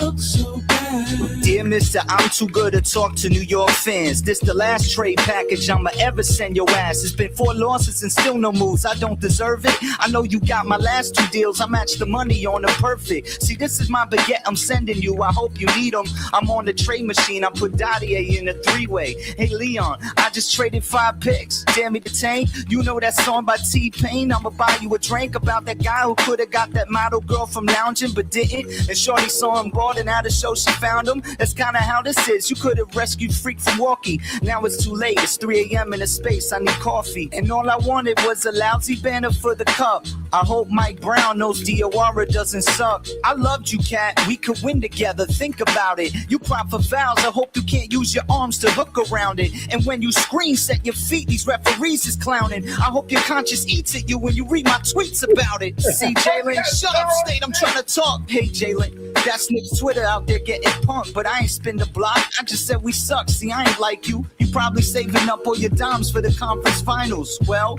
gotta go. I'm adding bridges now. Oh shit, I forgot how I'ma send these pics out.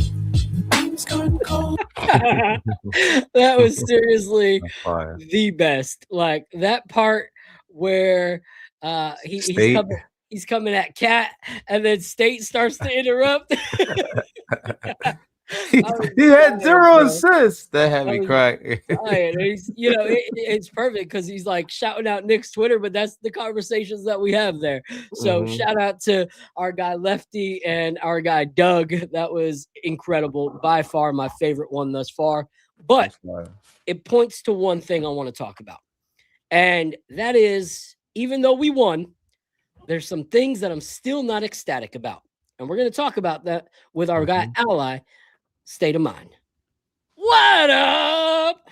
You going on, good people? What's good? What's good? What's good? What's good, bro? Chilling, bro. You working? This guy made me want to get in the gym, man. Hold on, man.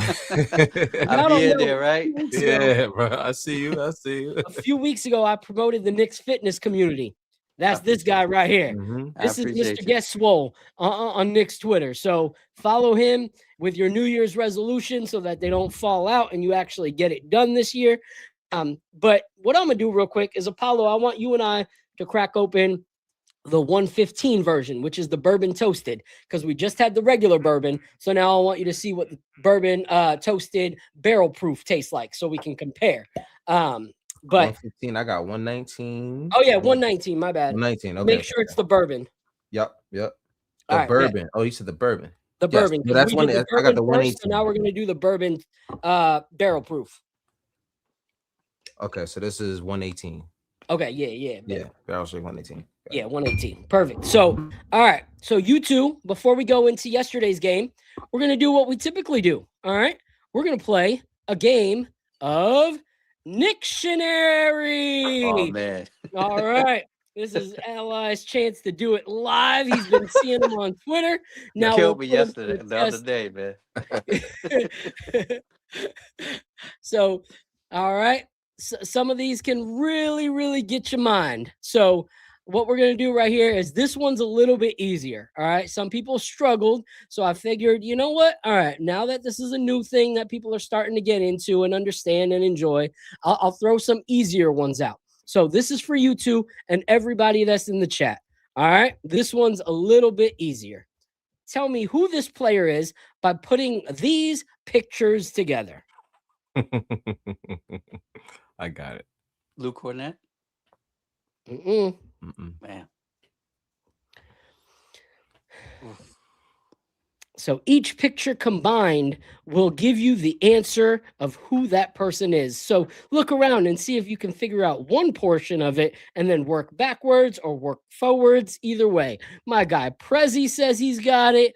Apollo says he's got it. Everyone else in the chat, let me know. Mr. Wolverines, please stop talking about Zion Williamson in an orange and blue uniform. We are not going to entertain that. We are going to keep on going. So, all right. How do you feel, Ally? Ooh, this is tough, man. All right. So let me go. I'll pass. Can I call a friend again? Constantly using his minutes on Knicks Nation. If this was back in the day when you bought minutes on a plan, he'd be out of minutes. All right. What do you got, Apollo?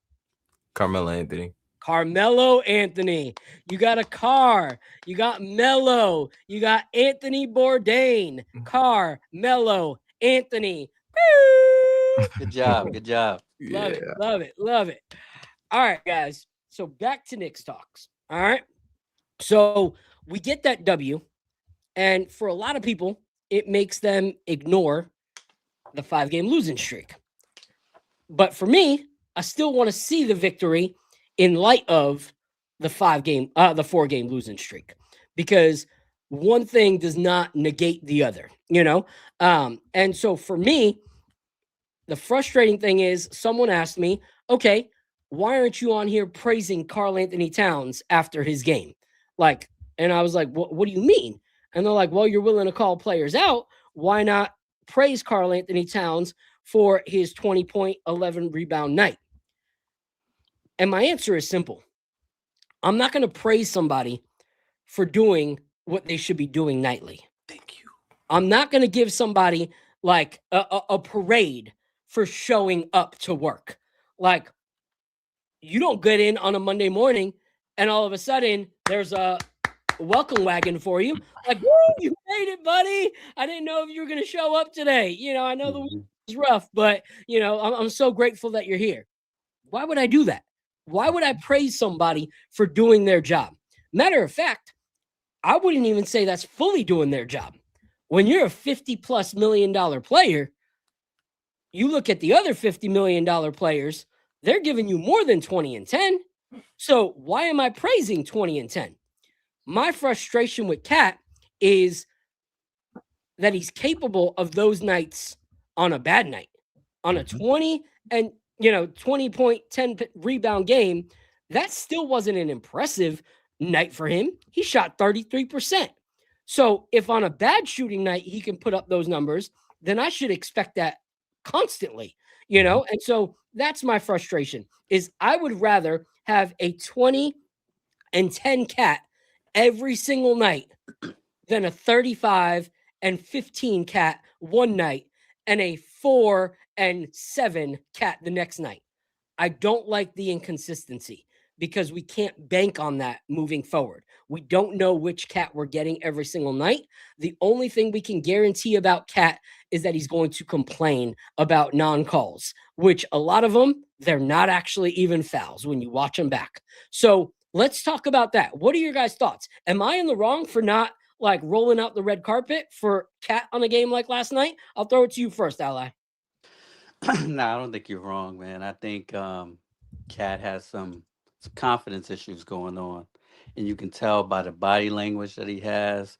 Sometimes in those interviews that you see him in on the floor, right? And I think with that constant low confidence that he has, it's feeding into his game as well as the mental portions. I'm a mental health person, so I could see the mental portion of his game struggling, and to me, that's a confidence issue. And I don't know if it's based off of the trades that was possibly we're going to have at the beginning of the season.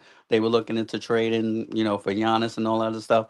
I don't know if it's the actual offense that he's struggling with or him being a advocate point of attack and the offense. I don't know what it is, but I could tell it's definitely a confidence issue that he's struggling with. He's gonna have to figure that shit out, man, because we're gonna need him in the playoffs, and we're gonna need that bodega big cat, not this little cat. You know what I mean? So yeah. Yeah, and I agree with that. And shout out Wolverine. He's like, sounds like you don't like Cat. Like, I just no. Like, matter of fact, I was pro trade for Cat. Like, I wanted Cat here. Why? Because I felt like he could unlock something here that he couldn't have elsewhere. Like, I didn't feel like as good as Anthony Edwards is, I didn't feel like him, Anthony, and Gobert were going to make it to that winning formula. But I felt like in a new scenario, maybe we could see that Cat that we saw in Minnesota take it to the next level. And after the start of the season, where he had like the first 6 games where he looked like a confused kitten every single night, and then he started to play into the system, and I was like, oh, this is what we've been waiting for. But then he's gone back to that. Like, he spends more time complaining than he does actually playing. And if you don't believe me, I'm going to play this clip and then I'm going to throw it to Apollo, because this is the kind of stuff I'm talking about. Not that 20 and 7 assists and however many rebounds are not good numbers. But I'm not a solely numbers guy. Like, you can have a great night and still not be playing to your potential or playing in a way that's going to get this team to the NBA championship. So this is what I'm talking about right here. Let me pull this clip up. I'm sure you guys know this one well because it was a big one. 9% of career high. So here he goes. Now Towns down the lane. Look, complaining, yelling at the ref. They bring it down. For the other way. Everybody's touching down the lane, Leonard shoots. For an open they look. miss. In and out. Get the rebound. Zubac shoot again. And who shows up? And he's got 14 That's the points. first time that Cat showed up on that play after complaining for a foul. Like, I'm sorry. If a team can come down and get 3 passes, a missed shot, get another pass, and then shoot before you show up to play defense because you're complaining about a call, I got a problem with that. I've really got a problem with that. So what are your thoughts, Apollo? Am I wrong? Nah, no, but I mean, honestly, it's expecting more, and not everybody likes the conversation. People want to be like, like Wolverine is saying that we win, so we leave it alone, kind of thing. It's a pointless conversation. No, because we won 1 game in the last 5 games. You know what I mean? What am I celebrating for? I truly don't understand why I should celebrate mediocrity. You know what I mean? And my thing is that it's not that I don't want him. I just want him to play up to his potential. I only get disappointed at Cat when he doesn't play up to his potential. That's it. And when I see him do things that limit his potential, like picking up silly fouls and playing defense with his hands instead of his feet, and getting himself into situations where he can't contribute to the team, well, I'm gonna be okay with that. You know what I mean?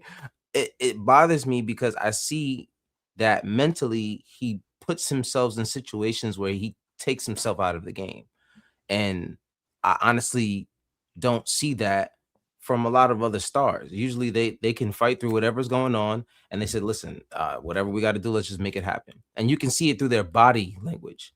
And I don't really see him fighting through something that bothers him. Like I see him he lets it bother him too much, and it happens in front of everybody. And he's too talented for that. He's too talented for that. And at this stage of his career, I truly believe that he can play this way, the way he played last night, on a daily basis. When you have games like against Detroit, when he takes 4 shots and he has 1 rebound and he has 1 assist, I don't know how you defend that. You know what I mean? You can't defend that. There's no reason why that's okay. You know what I mean? And personally, as somebody who played basketball, I was never as good as Cat was, and I want the damn ball. You know what I'm saying? So I'm sure you want the ball more than I do. So when I don't see that, it kind of makes me wonder, like, do you want to really be here? You know what I mean? Like, I have to question it. And that's my thing. To your point, You know, I see Wolverine, love you, dude, you know, saying that we're nitpicking this, that, and whatever. But how is that nitpicking? Like, if this was another player, let's say this was OG, or this was Mikhail, or this was Mohamed Diawara, and Mohamed Diawara decided, I'm not going to come back and play defense. I'm going to complain. I'm going to do this. I'm going to do that. And then he still was getting 30 plus minutes in the game. You would be like, why is this cat still on the floor? Why is Mike Brown allowing him to be on the floor? Get this bum off the court. But the fact that it's Cat makes you defend instead of acknowledge as an actual watcher of basketball. Like, here's the thing. I said this with Randall, and I'll say this right now. I am not a fan of a player. At the end of the day, I've watched the John Starks days. I've watched the Larry Johnsons, the Spreewells, and then I've watched the nonsense that we had to watch for years and years to come. So for me, it's always been the team that I'm rooting for, not the player. If you are a hindrance from a chip in my time as a fandom before I die, I'm going to call it out because you're being a hindrance to the one thing that Knicks fans want. Which is why I said in the last game, even though Jalen Brunson's my favorite player on the Knicks, I called him out because 0 assists for a point guard in the NBA as a starting point guard, and you have 0 assists is nasty work. So I'm going to call out every single player. Everybody so if you wouldn't defend the Randalls of the day, don't defend the Cats of now, because it's bottom line. If we look at the roster of players who make the amount of money that he makes, you will not see players that choose when they're going to show effort and when they're not, who are going to have that kind of body language. Steph Curry, Jokic, Antetokounmpo, Anthony Davis. When he's not injured, you're not going to see that from Anthony Davis. You only see that when he's in street clothes, okay? Jason Tatum, Kevin Durant, Devin Booker, Jaylen Brown. Those are the guys making that kind of money. And those are the guys that you're going to see fight night in and night out. And when they have a bad night, you're like, whoa, that was very out of character for them to play like that. With Cat, it's you don't know which one you're going to get. And why are we nitpicking? Because come a 7-game series with the NBA title on the line, if we get 3 nights of last night's Cat, but 4 nights of Cat against Detroit, we're out. We're done. Yep. Like, we're done. And so I don't want that. I don't want to wait till that. So I'll allow myself to digress so that Wolverine will stay and not, unfollow because, we're crucifying, almighty Cat. But let's go on. I'm going to bring up my guy Fritz, and we'll go on to the next topic that I want to talk about from this team. What up, Fritz? Hey, what's up? What's going on? He's got the camera back now. Yeah. Hey, what's up, Phil? What's up, Apollo? What's up, Chilling, bro? Chilling. All right. So we just talked about Cat. All right. But let's talk about the things that we did see yesterday. Because the Clippers are playing well. Like, who would have thought? You have James Harden, that his numbers are like back to his numbers like 5 years ago or something crazy. It's the best that he's played in a long time. Kawhi Leonard is actually in a jersey more than he is in street clothes for the first time in like 5 years also. And they're playing well, and they played well against us, and it was a back and forth. And so even John Collins, John Collins was balling last night, which is like, what is happening with this season? Things are so weird.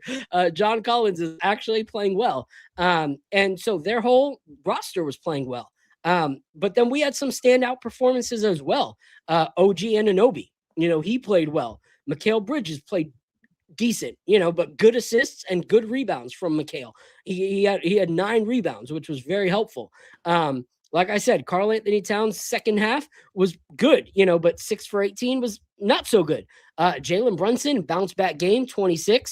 And this is why I crucified him before, 7 assists. So 0 to 7, that's a choice. That's a choice in how you play basketball. And so then we had Miles McBride, incredible, not the most incredible game compared to the other one, but still solid. And then Mitchell Robinson played well. Jordan Clarkson played well. Gershon actually shot more than, he normally does and had 50%. My one gripe again was no Muhammad Diawara. But the Kolek vision, that's what I want to talk about right now. And then we'll go to your guys' favorite players of the game. But seeing some of those passes by Kolek last night just showed me so much hope for this team, because our biggest issue has been wing depth on the bench and an actual ball handler off the bench that can facilitate. And Kolek at least fits that second one. And defensively, all the announcers could do was talk about how great his defense is this year compared to last year. So what are your guys' thoughts on Kolek in these last few games? And honestly, the last stretch of, probably, maybe the first 2 games were rough, but pretty much this whole season we've seen progression. So what is your thoughts, Fritz? He's getting more and more comfortable, which is great. There's still some like consistency issues, but he's comfortable. Like, I think a lot of people get wrapped up in how many shots fall. And, he had a bad game because this amount of shots fell.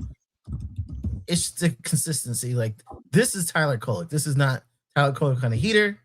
This is Tyler Kolek. We can expect that night in, night out. I don't have any issues about if in the beginning of the year I'm like, hey, if Jalen Brunson had to miss a month, can this kid hold it down for a month? I think he's at the point where, yeah, he can hold it down for a month. And that's all I need to see. It's like, I don't need to see other trades for veteran point guards, because he can hold it down if it need be.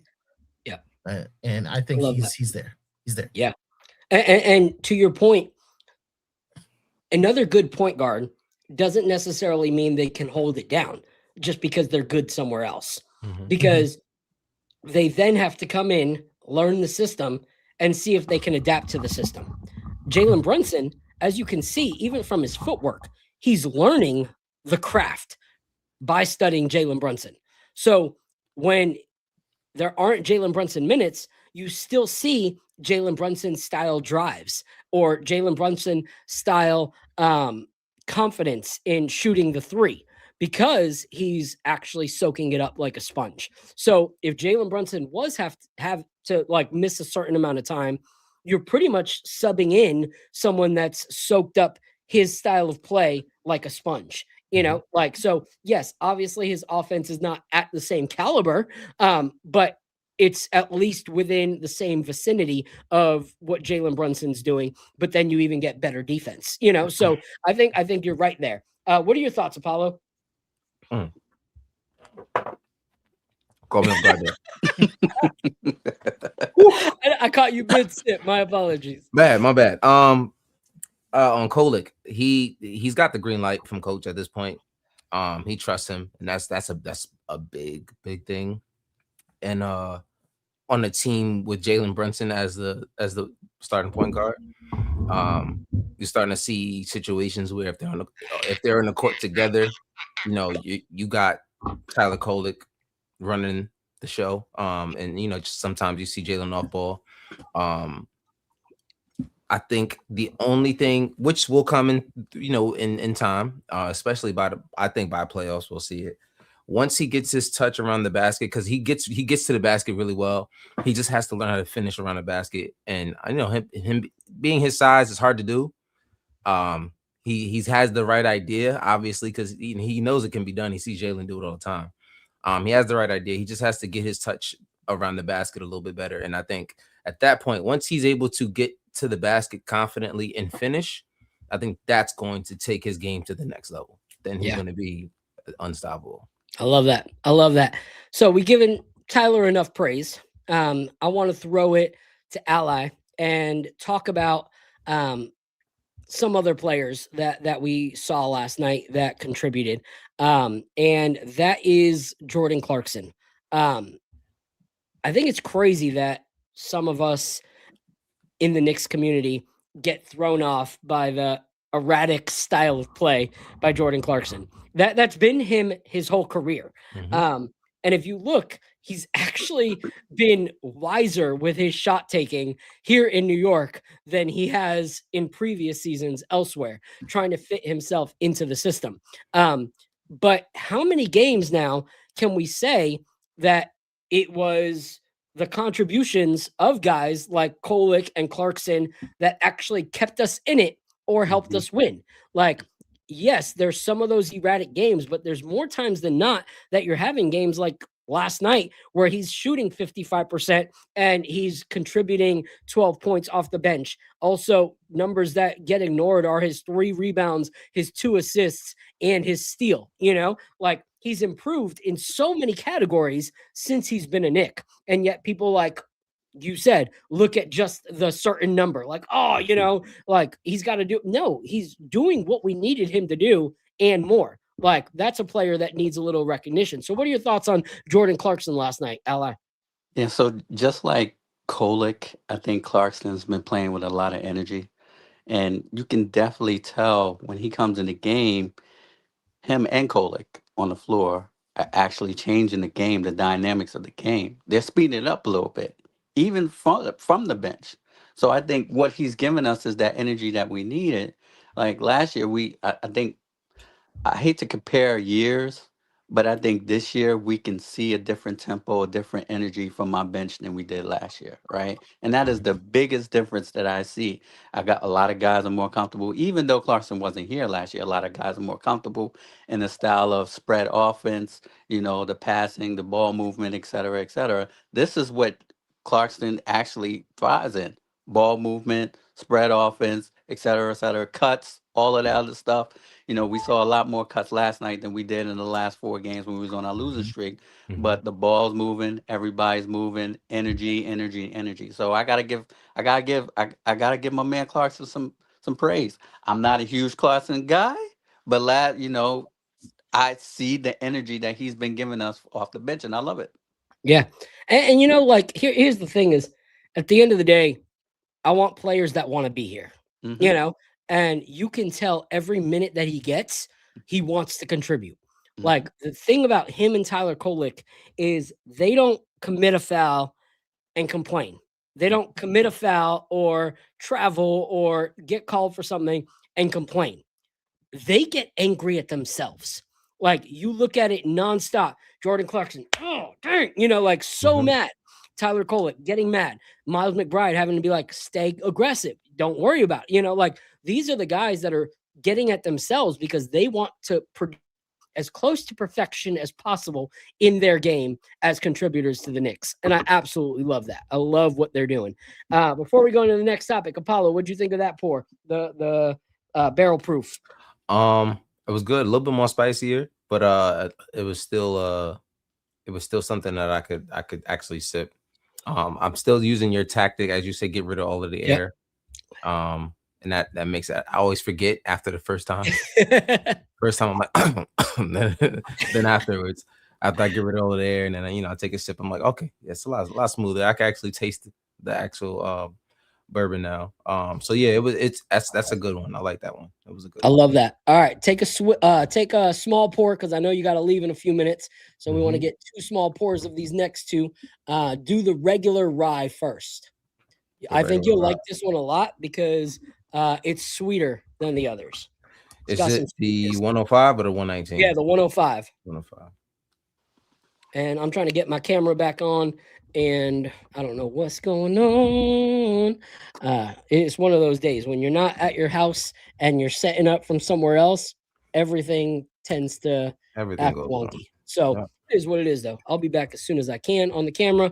But let's go to our next topic. I want to talk about where we're at because we got a few minutes before Apollo's got to leave. But now that the Trae Young thing has happened, there are tons of talks about what other trades might be in the works for teams.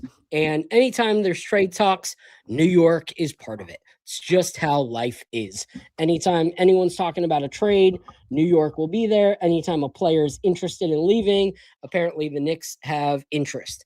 But when it comes from actual sources, you got to start thinking about it. So let's pull up some of these sources and some of these possible trades that are being talked about right now. We'll go right here.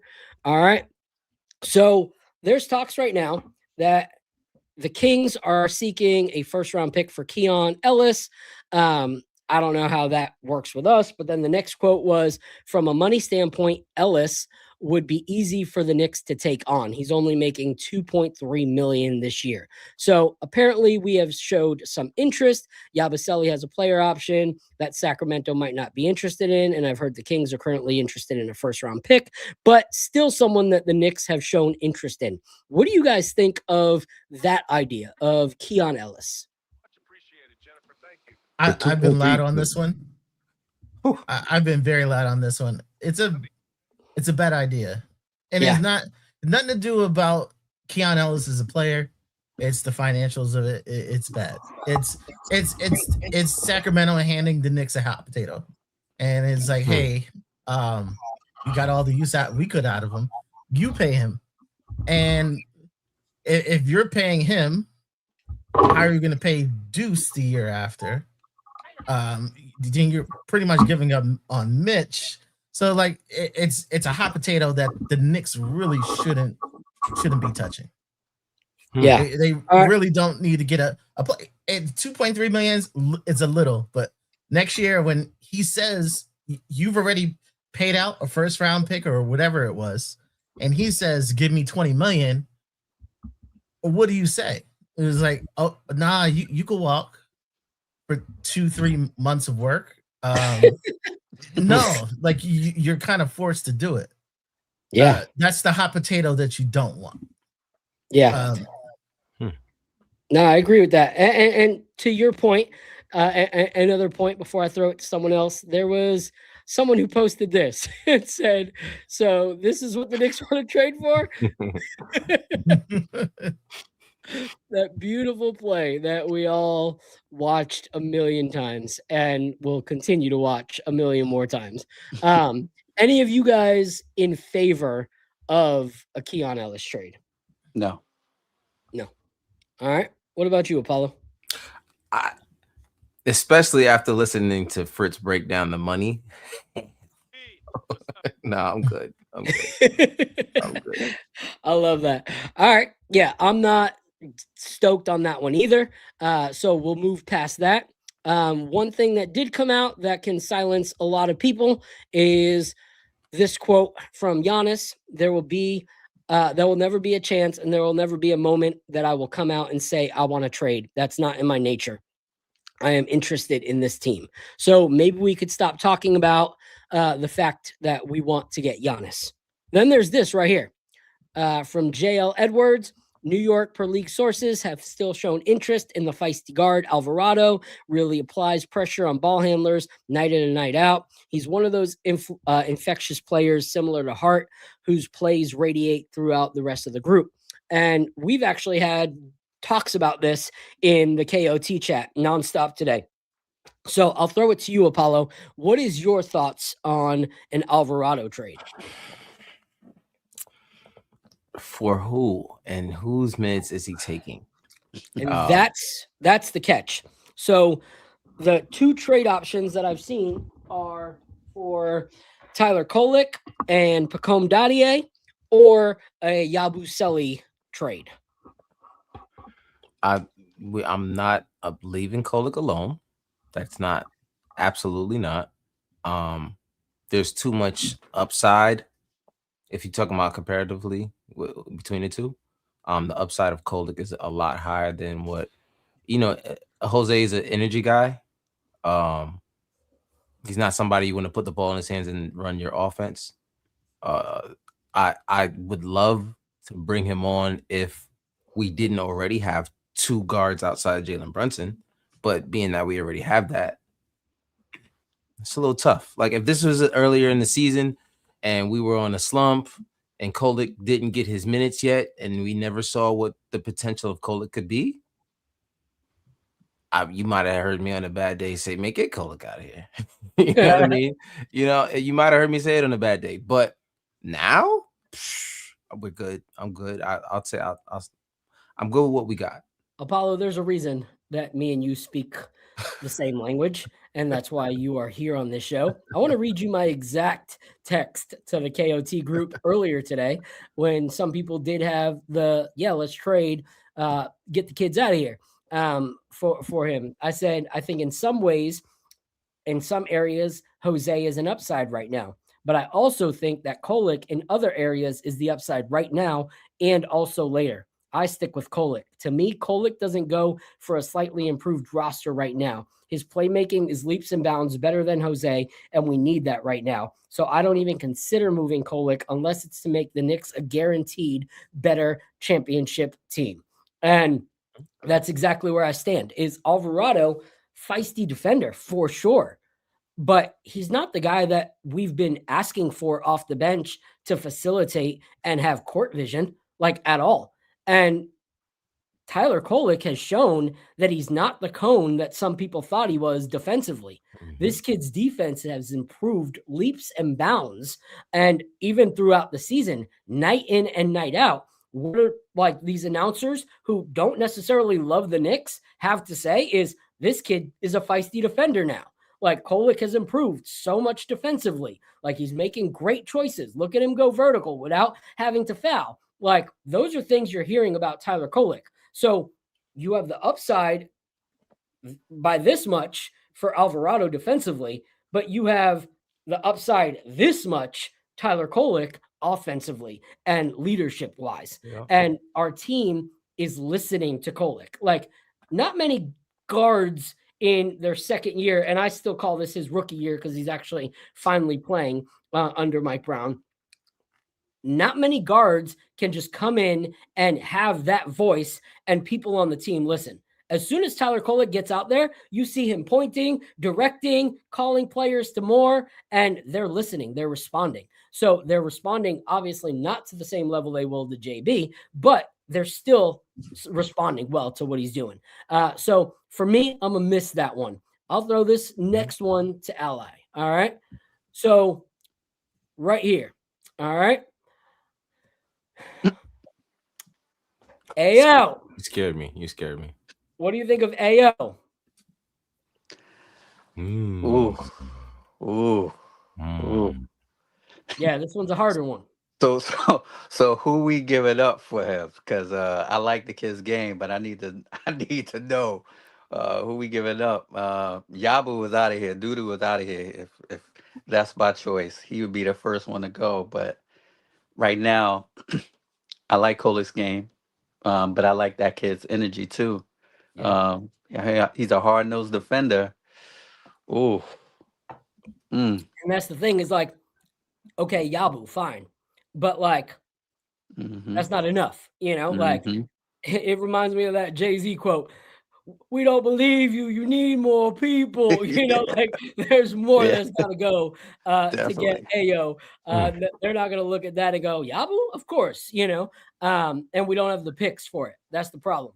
And so, you know, that's the hard thing is, like, what would they actually want? But if the package wasn't too severe, that's definitely the kind of player that you would like to see come off your bench and just kind of put in work. You know, if I had to be honest, if he's a defender, he's a playmaker, I would give, I know people gonna shoot me, but I would give Clarkson for him. Nah. And here's the thing. I'm a huge Clarkson fan. Me too. Like, huge.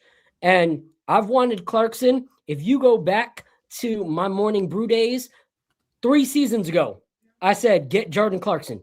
Get Jordan Clarkson. Convince him to come off the bench. Get Jordan Clarkson.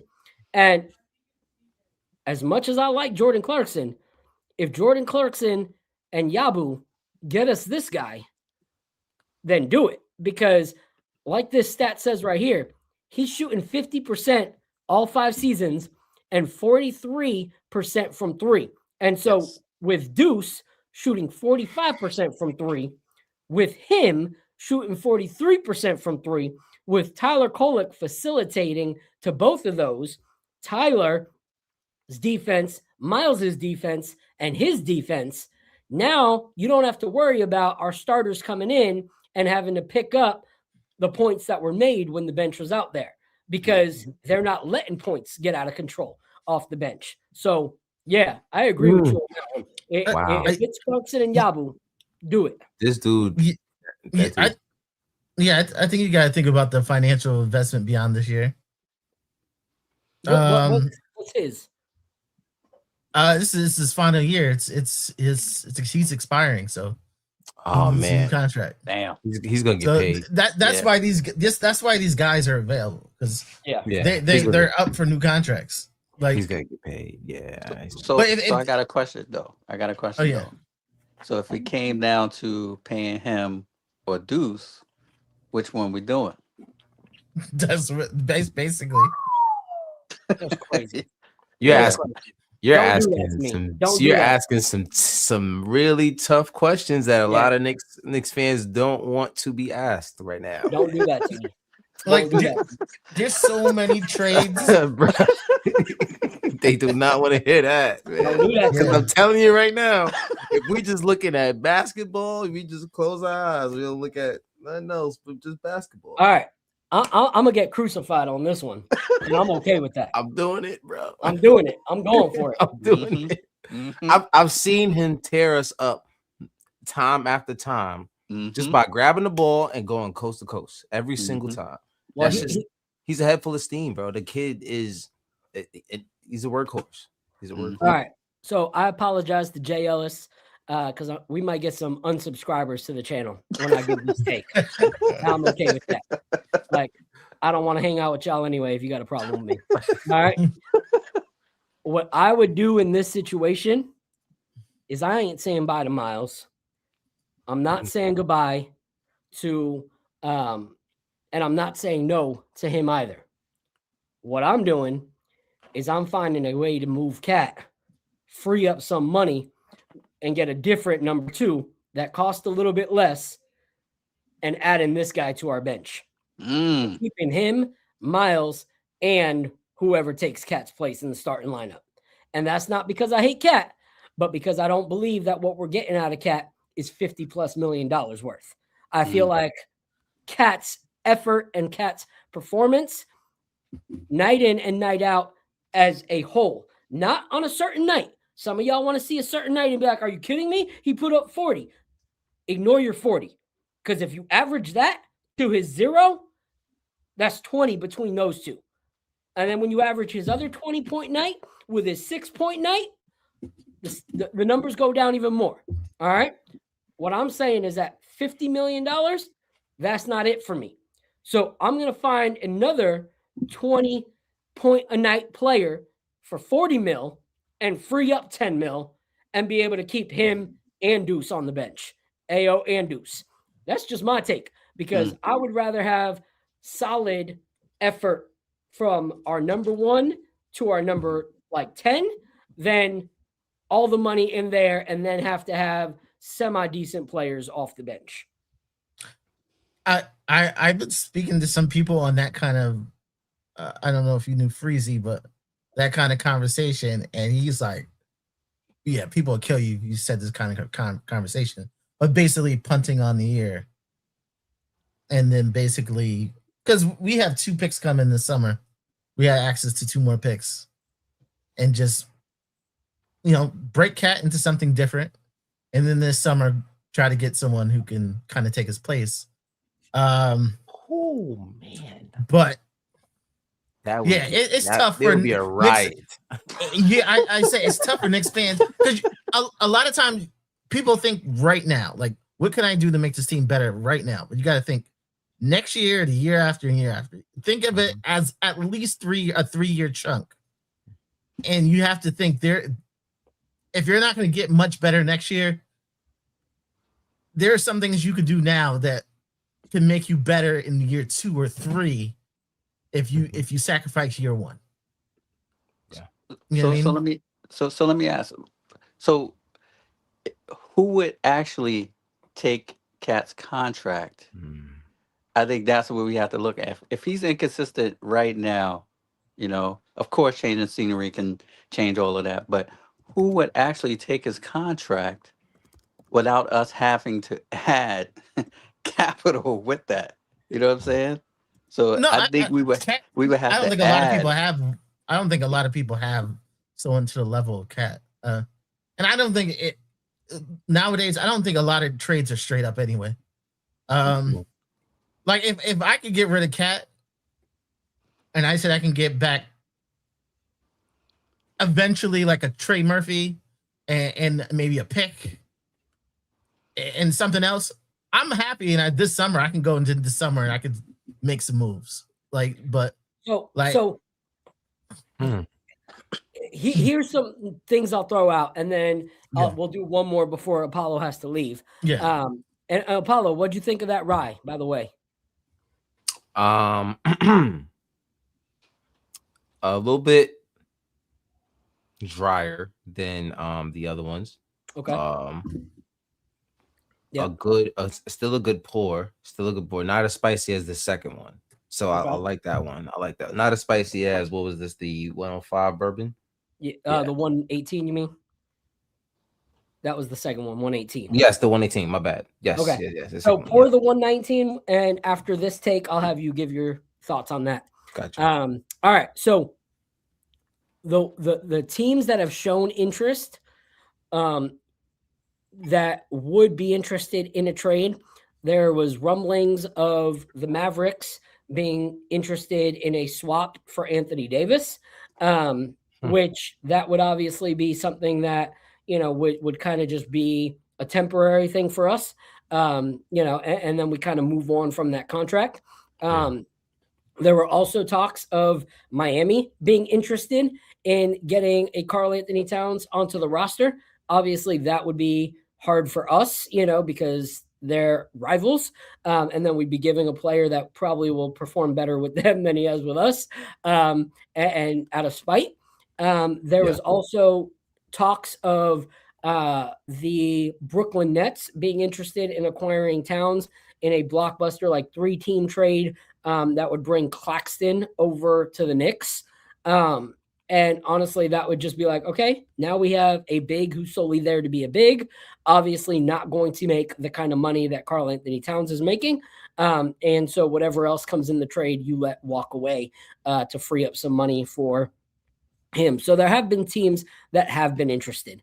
That's a thought. Last player we'll talk about is this one right here. All right. Mr. I ticked off Vanderbilt to the max. All right.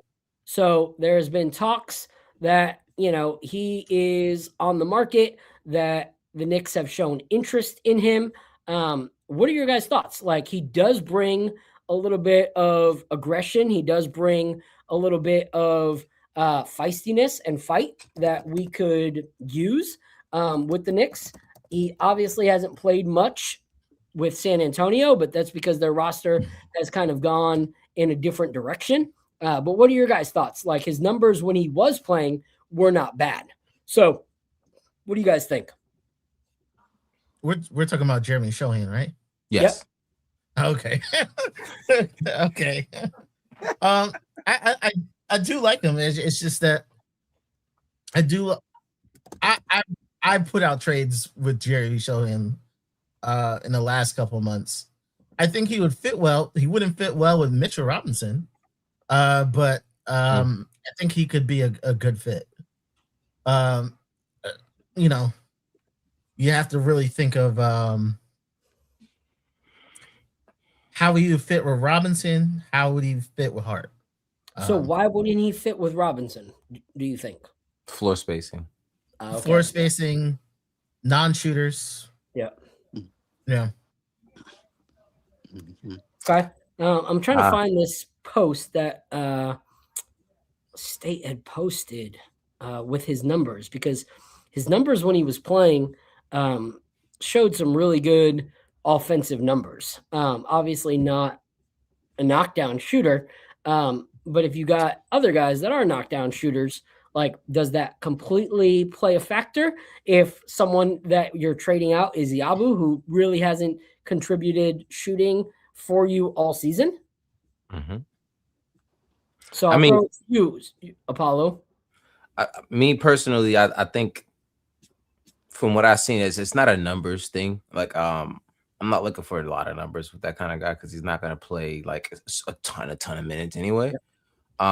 His impact is going to have to be in short bursts.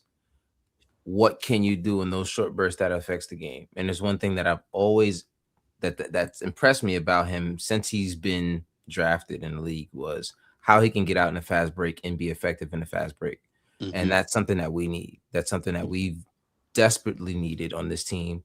Where like I still, even though we changed coaches and we changed the system, I'm not impressed with how fast we get up the court half the time if Josh is not involved. You know what I mean? It's we need more guys that like to get out in the break. When you play against teams like Philadelphia and you see guys like VJ and Maxey and all of those guys just get out in the break and run. That's something I don't really see a lot of our guys having, just that kind of game to them. Deuce gets out and runs. I mean, of course, OG, of course, he gets out in a break most of the time. But we need more of those young athletic guys, wings, wingspan, long wingspan that can get out in a break and be effective.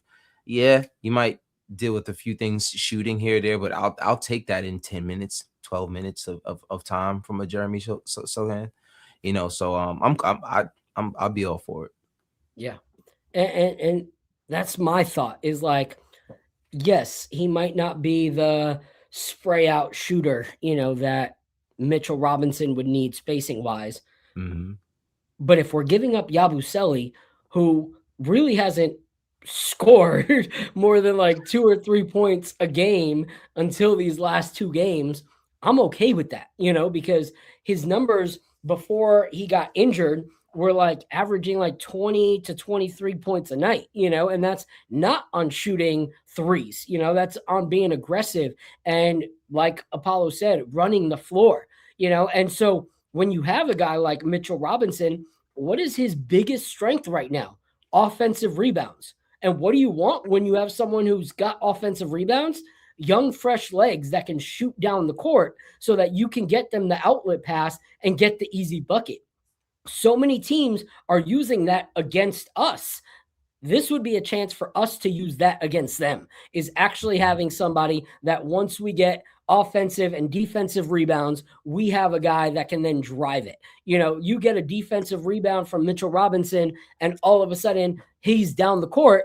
That's a perfect outlet right there. And you have a guy like Tyler Kolek who's going to see that, you know, every time. And so for me, I say yes, because it's not like we can go much lower than what we've had with Yabusele, you know, and Yabusele and Victor, they have camaraderie, you know, and so that could be someone that gets sparked by playing with a friend, you know, someone that he's played with competitively before and they've done good together, you know, so that could be the spark that he needs. San Antonio could see it as that, like, hey, we've seen what these guys can do together. Get them a few minutes of Yabu coming off the bench, Victor playing alongside of him. That'll get them going, you know, as opposed to a guy that's DNP for them right now because they have too much talent. So I would take it. What are your thoughts, Ally, before we start closing out? Yeah, I agree. I think utilizing his speed in the open court is definitely something we can use. Similar like to what we use with Josh Hart, right? You know, the faster the better. The more guys we got out running out in the court is definitely something we can utilize. So I'm all for it. You guys nailed it. Yeah. And to me, you think of one of the things that I feel like are missing, you know, is that Obi Toppin style player that we had in those fast-paced playoff type of minutes, those really close games where it comes down to those last few seconds on the clock and trying to make something happen. Like, we don't have that guy off the bench. Like with Josh Hart getting back into the starting lineup, we don't really have that. And so when you have a guy like Tyler Kolek, who is a short guard that is pulling 6 rebounds, you know, like, and he's got court vision that we've desired for a long time, that would be incredible to have a guy that's already down the court, ready for a bucket, you know? So to me, it makes sense. Also, I want to add, like, in situations where guys like Josh Hart is out for 5-6 games, you have a guy that can, you know, kind of replicate what he does bring to the team. And you don't necessarily have that right now. You know what I mean? And that's kind of what you know, like, you saw the memes going off, like we got the young Jalen, we got the young Josh, and we got the young OG or Macau with Kolick, Diawara and McCullough. And it's like, yeah, you kind of do, but a guy like Jeremy is like, you know, the real deal version of what you want those young wings to be, especially in the minutes that they're gonna get. So yeah, for sure, man. That's what you want. And that's, he's like that balance between, you know, the vets that we have and the young guys that are getting their first minutes. You know, like he's that guy that has NBA experience and brings a unique thing to the table that we can benefit from. You know, and I feel like that gives us a little bit of height as well, and a little bit of, you know, strength as well, but also that grit. You know, like that's one thing that people were talking about. Jose Alvarado's upside is like he's that fighter that, you know, New York's lacking right now. Well, so is he. You know, like you know, he's got that, you know, like ruthless, like, all right, come at me kind of personality. But he's also at a position that we're lacking, you know. And so I think put him in there, get him and Diawara flying out, you know, on those open plays, and you have something. And so, Apollo, before I say the last thing, what'd you think of that final pour? You know, it's funny. I actually hear you guys say this actual note all the time, and I'm like, how in the world do you ever get this kind of taste out of what I'm drinking? Right? So I'm drinking it, and I'm like, this gives me like a dark chocolate kind of taste. And for the first time, I actually tasted it. I'm like, I'm becoming an alcoholic. This is not good. You know what I mean? But no, it's good, man. I like that one. It might have been my favorite outside of the first one that we poured. I like that one a lot. I like that one a lot. That's awesome. Yeah. That was Zach's favorite as well. My favorite was the 118 bourbon. I thought it was absolutely delicious. So if you guys can, if you're into whiskey and you enjoy it, check them out. They got some really, really great stuff. And like you saw, Zach is just a solid dude, like really down to earth, and always want to support people that are worth supporting. So give them a follow, check them out, pick something up of theirs. And same with all the brands that we promoted earlier. And last thing I want to talk about, and then we're going to close. We're going to be straight up done. What are your guys' thoughts on this next game? Real quick, do you think we get a W? Do you think, you know, we start a win streak? Do you think we are going to have some complications? What are your thoughts when we play the Phoenix Suns tomorrow? Who want to go first? Let's go with Fritz. Well, it's gonna be interesting because they're kind of like a surging team, like they're kind of taking everybody by surprise. I'm pretty sure Dylan's gonna bring that fireworks. So yeah, I really want to see. Yeah, I really want to see Devin Booker versus Jalen Brunson. I think it might be exciting. Yep. All right, Ally, what are your thoughts? So I think it's going to be a good game. Knicks by 10. Let's go. All right. That's Short what's up. Short What are your thoughts, Apollo? I'm looking forward to seeing Dylan Brooks and to see how he interacts with this team. He likes to get under guys' skin.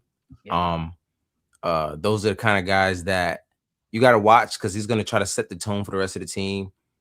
Try to be physical with guys and see how he tries to change the game for him, because that's usually what you need. And like I said, it's a game of basketball. It's mostly psychological. Like, you got to hit shots, of course, but if you can get under guys' skin and make them believe that they're not really who they really want to be, then you can win the game. I.e., Cat versus the Pistons.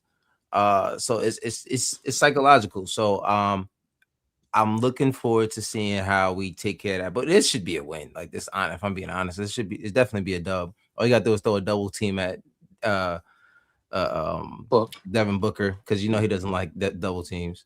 Mhm. So you know, I think we'll be all right. If we play, especially the way we came out and played against the Clippers, we played our brand of basketball. Yeah. This is a dub. So I'll play the middle line, because I'll be honest. The West, I don't care what anyone's like. The West is a better division. Like Yep. at the end of the day, they're a better division. They just are. And so these guys are 22-15 in a better division, and we are 24-13 in a not as good division. And so these guys have been playing a lot better as a team as this season's gone by, and we have not been an impressive road team. Like we just haven't. Like at the end of the day, you look at our record on the road, and it's not impressive at all. We're 7-9 on the road. And so our strength has been defending home court. And that's what their strength has been, is defending home court. They're 12-5 at home, so they don't really lose at home. And we don't really win on the road. So, that could be an issue. At the end of the day, I think it comes down to which version of Jalen and Cat we get. Like if we get, JB Iverson, where he don't want to pass, we're done. We lose.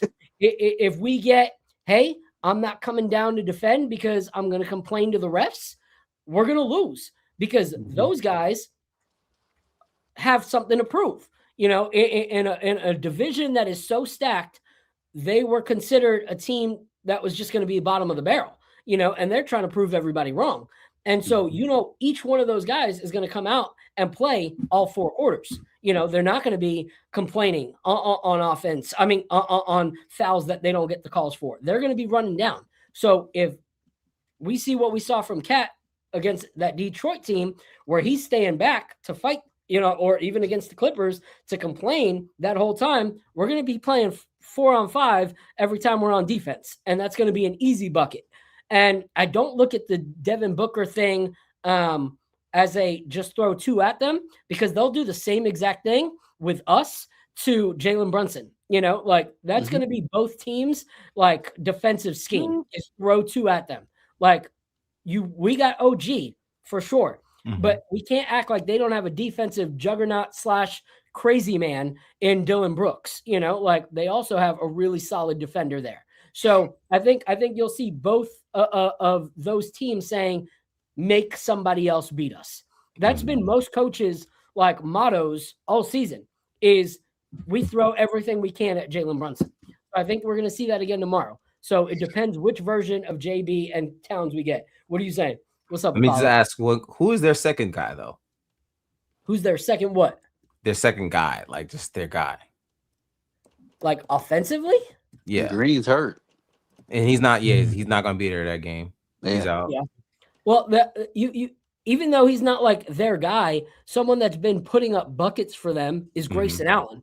Oh yeah, Grayson Allen's come back. Yeah, Grayson Allen's he's one of those guys that'll he's the guy that you don't game plan for, and then he sneaks around and has one of those big games. I think also Mikal Bridges has seen a lot of Devin Booker. Obviously, he shared a locker room with the guy for a while.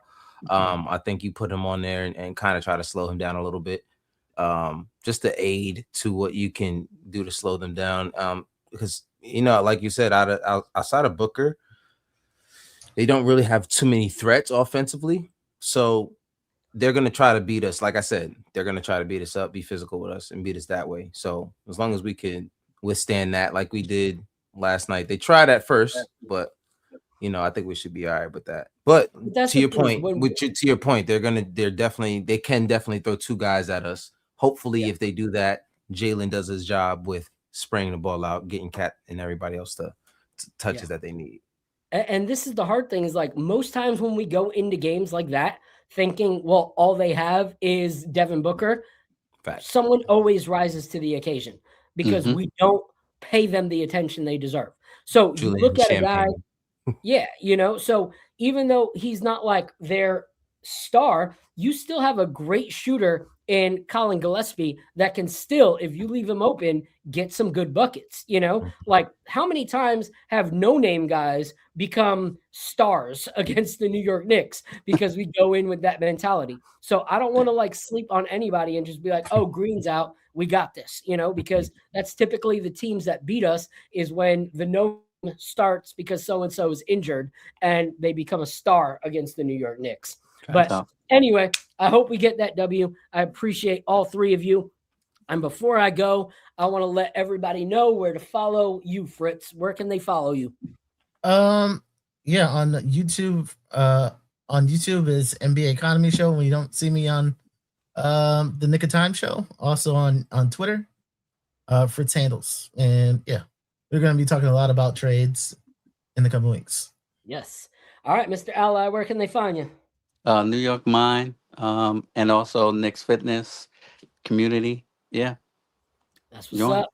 And as you guys know, you can follow Apollo at Guard Up Knicks. All things with him and his homies on their own channel, here with us on Wednesdays or Thursdays, depending on the game.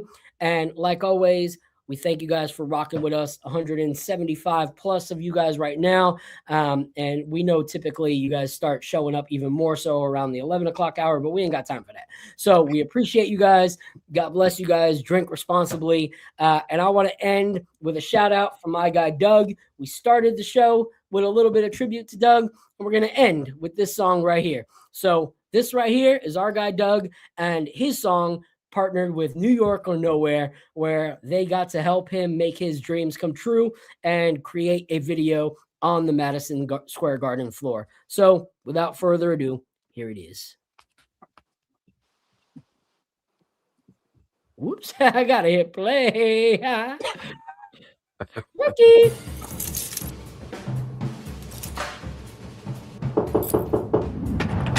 Mr. Lust, they're ready for you at center court.